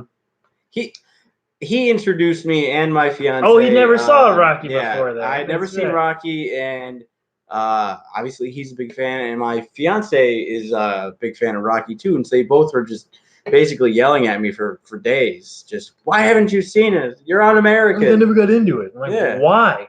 Never thought anything about Rocky. Didn't want to watch it, and they made me watch it, and I love Rocky. It's great, except for like 5. It's just not. Some of 5. I mean, I did a fanscription for Rocky 5, and I fixed it up quite good. I think you should go check that video out. Good night, Joyanne. Thank you for checking out the stream tonight. Really appreciate it. Let's see what else we got. There's only a couple more comments to get through. I think the dragon knew that. Yeah, they knew that he was a Targaryen. I think I agree with you, DJ. Transcription idea for the DC movie franchise. Michael Keaton as Old Man Bruce Wayne and Flashpoint Paradox live action film. Would you make a good Thomas Wayne? Who would make a good Thomas Wayne Batman? I agree with Michael Keaton being Old Man Batman Beyond movie. Make the Batman Beyond movie. do it. We have the technology. Yeah, they got to do that, man, before he gets too old. I think he's only in his 60s now, so he looks old enough, but he can still move around and stuff. Absolutely, like, he could totally do it. I read something that Tom Holland said when Michael Keaton and Tom Holland were on set for Homecoming. Spider-Man, yeah. That when they were doing their action scenes together and they got close, Michael Keaton would whisper, "I'm Batman." And if that's true, I love that. Yeah, that's pretty funny. I'm Batman. Totally see him doing that. But who would make a good Thomas Wayne Batman? Dude, I'm so on board with Clint Jeffrey Eastwood. Dean Morgan. Oh yeah, I can see that. I mean, he already played in BVS, which was a shit show. We all know that. But like, a lot of people like Jeffrey Dean Morgan as Thomas Wayne, as gun-toting red and black Thomas, absolutely. And damn, what's her name? She played Martha Wayne with him in BVS. Oh, I don't know her name. Lauren something. I don't know. I can't remember. The woman who played Martha Wayne in BVS. She's also on Martha. Martha. Yeah. Martha. Why did you say that name? Hey, somebody want to donate $5 for me to kill this? I'll do this for. I'm just kidding. Oh god, he's gonna go drink an entire 6-pack right now. No. I think she would be great as the Lauren Cohen. Lauren Cohen. Thank you. I think she would be great as the Joker. Martha Wayne. Cool. Like, I feel like both of them were perfect casting. The rest of the movie was dog shit, but them was great. I think 20 years ago, Clint Eastwood would have been the perfect Thomas Wayne Batman. Oh, he's too old now, of course, but absolutely, that's just my idea. Good night, all. Good night, Joanne. I think we already said that. What house are you ever seeing Rocky? Your fiance didn't dump you for not ever seeing Rocky? No, she didn't. She is a saint, and I love her dearly. Jamie's pretty great. Tell me how you feel about Batman and Robin and Superman 3 and 4. John, Batman and Robin I've never liked. I mean, a lot of people are discovering it. Ayana actually loves that movie for how goofy it is and stuff. I still can't really watch it. It's the only fun parts are with Arnold Schwarzenegger being Mr. Freeze. It's like, hey, everybody, chill. I could laugh at that, but I can't laugh at the rest of the movie. Superman 3 and 4 are also terrible. We never even got there. We watched Superman. You never watched? I told you to skip 3 and 4 because you never saw the Superman movies before. Yeah, that was another thing he introduced me to. Skip 3 and 4. Yeah, 3 and 4 they're bad. They're very bad. But Christopher Reeve's in it, so at least it's interesting to see him play Superman. Excuse me, I'm sorry. I'm drinking a lot of Dr. Pepper and a little gassy here. Thank you.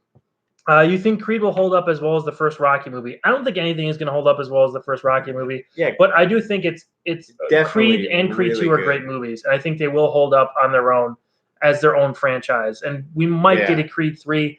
I'm skeptical about that because I think Creed 2 we don't. I don't think we need Creed 2 ended perfectly. So I don't think you need any more after that. But I'm sure if they come up with a good idea, they'll do it. And I trust those filmmakers at this point. Stephen Cable Jr. is great. Being guided by Stallone, obviously this franchise all started with Ryan Coogler, who is one of my favorite directors now, and Michael B. Jordan's always going to be there. Oh, yeah, he's great. What else we got there? Last question. Are we on that? Yep. Between you and Porter, what house are you? So when you ask me, what house am I? You're talking about Harry Potter. I immediately go to Harry Potter. Right. What house are you, Harry Potter? I'm a Ravenclaw. Okay, I am a whatchamacallit? I forgot the name. Slytherin. No, Oh, you redid it. I was when I first took the Pottermore test. I was a Slytherin. I went back and took it after they redid everything, and I'm a Gryffindor now. But I'm a Gryffindor, but my Patronus is a grass snake. Really fun, stupid. But as far as Game of Thrones. I don't know how we would choose that. I mean, I would rather be a Stark. I love winter, so I'm a Stark all day. And I'm super pale, so I would just blend into the snow. That's a boring answer for me, but I know because it's like the main characters. But I would say Stark. Yeah, I would be Stark. Or a wildling. I'd be. I mean, look at me. I'm a ginger, kissed by fire. I mean, I am half Italian. Part of the Tormund Giantsbane clan. I am half Italian, and I got that Sicilian blood, so I might be. Maybe Dornish as well. Might be Martell. If we're going that way, I'm definitely a wildling. Look at all the ginger. Right. You're Tormund's kid, basically. You're Tormund's son. Cool. Yeah, that was a fun question. If you guys got more questions like that before we wrap up, go ahead.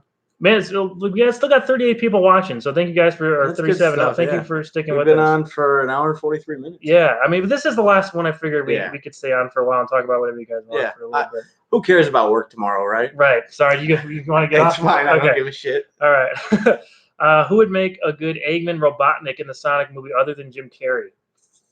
Hulk Hogan. No. I don't know. That's a negatory. I have no idea who could fit that role. Yeah, Jeff Bridges.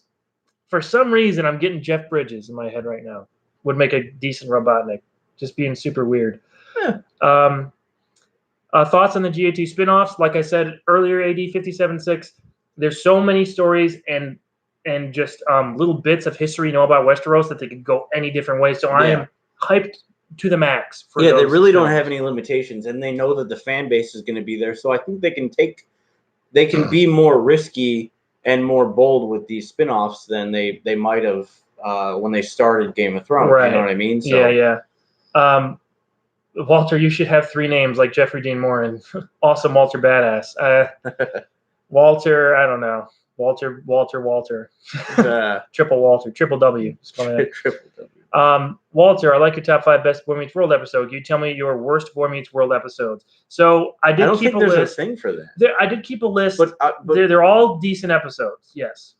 There's not any like terrible episodes, but I did pick out one. If I was going to say there was a worst episode, I think it's in season 2. It's where Corey turns into a werewolf. I think the episode's pretty bad comparatively. Okay, it's still not a bad episode of TV. I haven't seen the entire series in a long time. It's like a Halloween special. Okay, yeah. So, it's pretty stupid. But to me, Boy Meets World is just some of the epitome I love of Boy Meets 90s quality content. That's one of my favorite, maybe my favorite sitcom ever. I love that freaking show, man. And it gets better. As far as sitcoms for me, I know you like Friends. I know you like Friends. Friends is awesome. I know you like How I Met Your Mother. How I Met Your Mother is good, but it's not quite up there. Like there is actually one current sitcom out there that is really coming up fast on Friends. What? Brooklyn Nine-Nine is my shit. I don't got time to watch it. I love that show. So glad NBC brought it back. Let's fire through because we're getting more and more comments than I'm expecting here. I used to think Clint Eastwood would have made an Old Man Logan, a good Old Man Logan, I'm assuming. Jackman kind of looks like him. Yeah, I've seen split things of them. Absolutely. I agree. When he was younger, he would have been a great Old Man Logan. That is until Logan came out. Logan's my favorite Marvel movie. So absolutely. For non-MCU. The stupid thing keeps scrolling up and down. Why do all the girls want to bang Michael B. Jordan? I'm a guy and I'm straight. And have you seen that Michael guy? B. Jordan? Come on, like, have you seen the man? My fiance has to every time he comes on screen without a shirt Michael on. Michael B. Jordan is a great looking dude. Yeah, I mean, come on. For sure. What else? John Wick just dethroned Avengers Endgame. Yeah, it beat it at the box office this week. I'm so happy that franchise is doing so well. Oh, yeah. I can't wait to see it. Nick says Ravenclaw, F the world. Yeah. Is that for the win? Because I've heard F the world and for the win. It's whatever you want it to be. I took the Harry Potter test and I'm a Hufflepuff. All right, Carl. I know a lot of Hufflepuffs out there. Yeah, Hufflepuff. Man, this thing keeps going up and down. There are quizzes for it. Not a good ending, not a bad ending, just demanding for Game of Thrones, Ralph says. There's the yes thing, 2 M's. John Goodman, for who? I don't know. Probably for Robotnik or whatever. Oh, that would have been, that's a much better pick. Bran's evil. Bran let Dany burn King's Landing to become king. If he would have told Jon before thousands of innocent people would still be alive. He saw himself voted king and he sees the future. He kind of sees the future. Yeah, I think he sees the whole past and he knows what's happening presently, but he only sees like little visions of the future. Okay, yeah, I kind of want to see Dany make Sansa kneel before Zod. I didn't want to see that. No, Sansa would have been killed before kneeling before her. Absolutely. Tom Kenny for Sonic. That's the voice. That would be interesting. I loved it at the end when D&D came out and said that the last season was just a prank. Yeah. Well, I know some people might want that, but that's not what's happening. That's a $1 billion prank. Do you think the future they'll do another Game of Thrones when Winds of Winter and Spring? No, I don't think they're going to do that, guys. I think they're going to stick with the prequels, and there's so much stuff to cover. I can't wait to see what they do. Yeah. I can't see. I don't even know what that means. review about Money in the Bank tomorrow. We're staying to a pay-per-view. I haven't seen this is WWE pay-per-view. I love Money in the Bank. I was at the 2011 pay-per-view when CM Punk was on there and stuff, and that's the best show that I've ever been to. Maybe the best show that I've ever seen of all time for WWE. But I did not see Money in the Bank, obviously, watching Game of Thrones. I'm probably not going to review Money in the Bank. I might just check out the results. I heard something about Brock Lesnar. The WWE, yeah, I'm hoping AEW is something I could watch later. That's a new thing starting on TNT pretty soon, a new wrestling company. If each of you could write a Where Are They Now 15 years later of Game of Thrones, what would it be like with main and side characters or the world? That's a very loaded question. I would see Jon coming out of retirement or something to fight some kind of war in Westeros. Arya coming back with like all this knowledge of everything that she's seen west of Westeros. And being even more of a straight up badass. Right. Sansa, being queen for so long and having an heir. I would be interested to see who would be her heir and who would be her husband and stuff. Yeah. And how ruthless she still is. That would be interesting to see. But them coming back together to fight some big threat, something to drag them out to get back together. Yeah, I'd be okay with that. And Tyrion, what would Tyrion be doing? I don't know where He'd Tyrion would probably be Hand of the King. Yeah, I don't think he'd ever leave King's Landing at this point. Porter, my favorite Brooklyn Nine-Nine episode was the opening scene with the Backstreet Boys line of song. Yeah, that was great. Oh man, such a good episode, such a good series. You'd love it. It's hilarious. I'm sure I would. If you like The Office, you would like Brooklyn Nine-Nine. You don't like The Office, though. I know, that's what I'm saying. Like, this show actually has comedy, so... Well, if The Office isn't comedy, I don't want to live in this world. Do you think it's an odd character design choice that they made Eggman skinny in the Sonic movie trailer? Well, at the end of that trailer, you see how he looks, yeah. So I think maybe they'll put a pillow in his stomach or something. I don't know. J Blood Drunk, did the ending suck or what? I don't think it sucked, but it's not perfect. It could have been worse. It could have been Dexter worse. What is the best porn of all time? Game of Bones, number one. I've heard about the best, that, yeah. Number one. Is it pointless to watch the Dark Phoenix movie at this point? Yes. It is kind of a dead franchise now. I mean, they're going to be incorporating the X-Men and Fantastic Four into the MCU with Disney, so it is kind of dead. But I'm still going to see it and see what how they do it. So if it wasn't for Fassbender and McAvoy, I wouldn't have anything to do with it. I think a better question is, are we ever going to see the New Mutants movie? Oh, right. I don't know if we're ever going to see that. Completely forgot about that. I don't know if we're ever going to see that. I think that's about that. Right. I think that's a better question. Or the Gambit movie. Yeah, that's never happening. Let's be honest. I love Gambit too. And he's a great character. Right. Did they call you? Do you want to? I don't know if you want me to. Did they call you Porter Potty growing up? That they did. Michael Bornstein. Yes, I was ridiculed that as a child for many years. I'm sorry, man. Once I got to high school, though, it just didn't seem to matter that much anymore. So. Right. You build up that armor. Nick Krutz says that he hates The Office too, Porter. So there you go. It's not funny. It is hilarious. I'm sorry. I tried watching it, is freaking amazing. And it's just like I was thinking about doing a top 5 for all The Office. I was seriously considering because I love that show. I have to give it another shot. It's more popular now than it ever was. When it was on the air? Because of Netflix. Like all these kids know about The Office. It's pretty incredible. Yeah, it's not. It is. It's incredible that they know about it. You have to admit that. Since Disney owns Fox now, I want Luke Evans to be the MCU's Wolverine. I love Luke Evans. I think he is a fantastic actor, and he has a lot of range. I personally don't see him as Wolverine, though. Okay. Walter, I dare you to make a review of Zoobly Zoo. Memories, man. I don't remember Zoobly Zoo. Never heard of it. Is that kind of sounds familiar, but I don't remember what that is. Jacob Green, if you could make a pre-GOT series, from the lore set, or what character would you follow? Ooh, that's a great question. That would be. I don't know as much as he does. Man. So I mean, I would love to see Robert's Rebellion, obviously, but that's not the one thing I would pick. I think I would probably pick. Oh man. Are you talking about like a series? I would love the Duncan Egg stuff. I would love to see I've heard that's really good. So good. Some of the Blackfire Rebellion stuff. There's so much, man. I think the main thing I would love to see, against Conquest, of course, would be great. Taking over Westeros for the first time. I think that the main one I would want to see is Princess Nymeria and the Rohanar leaving, and they were without a country for years, just traveling on ships and stuff before they landed in Dorne. And they were the only kingdom that wasn't conquered by Aegon and everything. So that's what I want. And is that the one where Aegon came in there was like, nah? And he went in there and the whole place was deserted. Right. They hit underground and everything, and they were never taken over. They came into the Seven Kingdoms willingly. I would love to see a Princess Nymeria series. That's the one thing I would want to see out of everything. But there's so much. The Dunk and Egg stuff would be so cool to see on screen. What makes you so awesome, Ford? That's a question for you. That's not for me. Yeah, it is. What makes you so awesome? It's for Michael. That's for you. Oh, I don't know. What makes you so awesome? I was born that way. Oh, okay. I was dropped on my head a lot, so it happens. When is Doug going to do a Pauly Shore month? I want to be a part of that. Pauly Shore.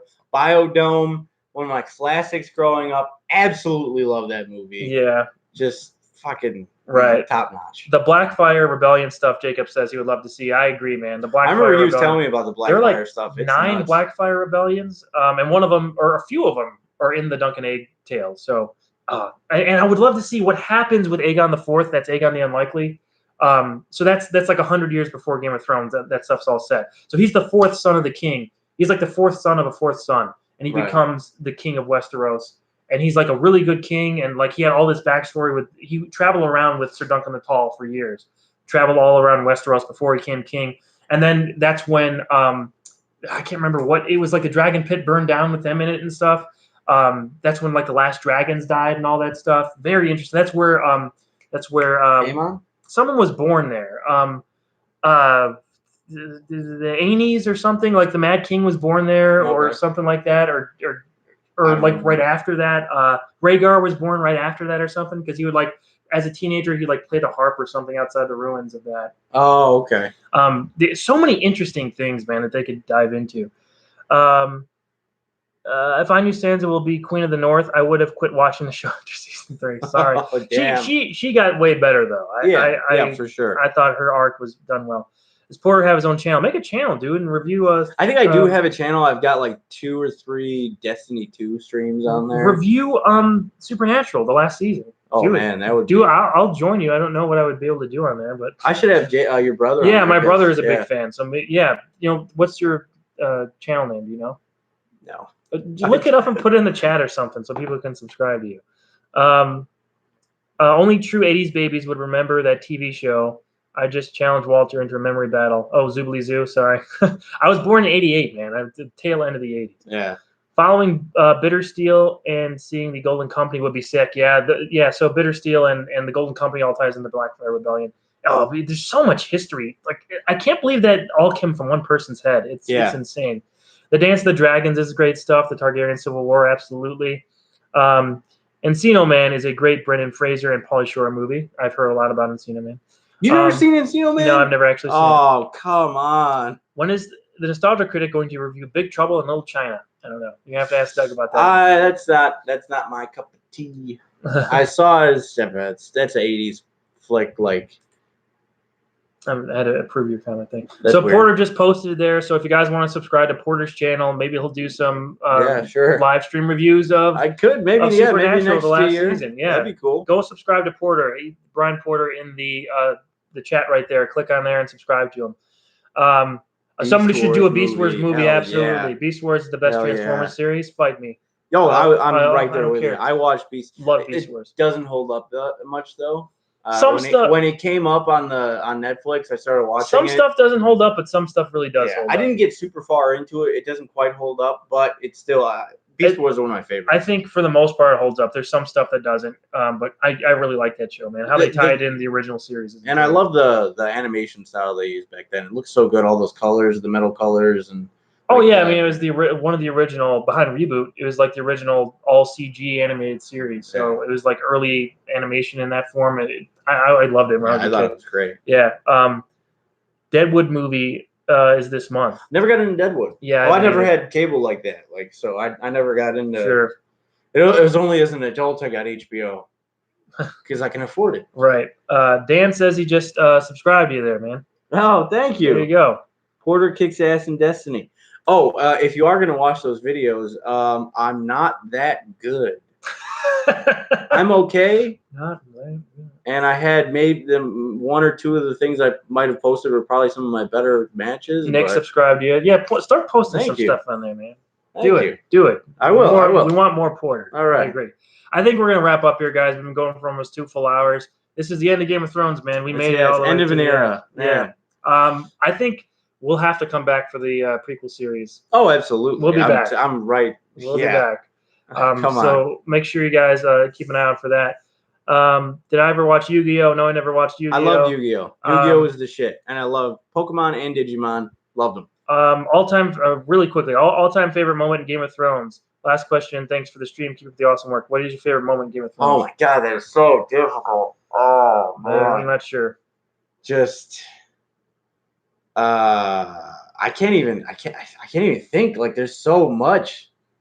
I can't think of right now. I mean, there's a lot of like quiet character scenes that are great with Jon and Tyrion and stuff. I think one that sticks out to me is like the Battle of the Bastards when Jon takes out his sword and it's just waiting. Everyone's charging. That is one of the most beautiful shots I've ever seen in cinema. Also, Hard Home when Jon's sailing away on the boat and Night King walks up and like raises the dead. That was just another great moment. There's so many. One of my favorite parts of the whole thing, so many great stuff. It wasn't like the biggest thing for me or whatever, but one of my favorites and probably the funniest is Tormund's Giant's Milk. Hilarious! I was dying. That's the best episode this season, man. That was just so funny. Episode 2. It's the funniest part for me for the entire series. Mm-hmm. Absolutely love it. Yeah, I agree with you, man. That stuff is awesome. I think last time I'm trying to read quickly these last couple. Where are we at here? Wrap up, stay safe. Thanks for watching, guys. I appreciate it. Someone needs to review American Saban's Masked Rider. I've heard a lot about Masked Rider. I don't know. That's like a Power Ranger type thing. You think J.G. Quintel, creator of Regular Show, ripped off the character Rocket from creating Rigby? I never watched Regular Show. I'm not sure. I don't know what that means. The throne becomes a wheelchair. It says the throne becomes a wheelchair. Sure, whatever. Well, like it is, kind of, I guess so. Yeah. He has the throne with him wherever he goes. He has a mobile throne. Yeah. Thank you guys for watching. This is the most fun I think I've had in a stream since we started. This has been great. I'll be doing more live stream stuff coming up. I don't know what I'll be talking about. Maybe a Q&A soon. I'm trying to do a live stream for my big announcement. Now, this is a big thing.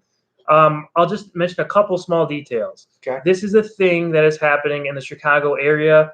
And if you guys are around, you could come see me and some other Channel Awesome people, including Porter.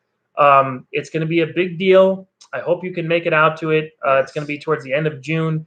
More details will be in that video. Keep an eye out for it. It's going to be like Walter's big announcement or something. It's going to be the title of the video. Fun stuff, top quality content. Right. A lot of years I spent on this particular project. I think that you guys will like it. I hope you could come out and see the stuff that we're talking about and meet us and everything if you're around Chicago. And if not, just keep an eye out for other details about it. But keep an eye out for that. That's going to be a big thing that I've been working on forever. So keep an eye out for it. Thank you guys for watching. This was Game of Thrones. This was it, man. Yeah. Thanks for watching, and we'll catch you sometime soon. But subscribe to Porter. Yeah, I'm going to try and put up some content. Yeah, and I'll be back on here with a new video soon. I'm still putting up the top 10 favorite WWE wrestlers. I wrote that out. I'll have to edit it, and it'll be up soon. That'll probably be the next one. I'll talk to you guys later. Thanks for watching. See ya. Bye. Bye.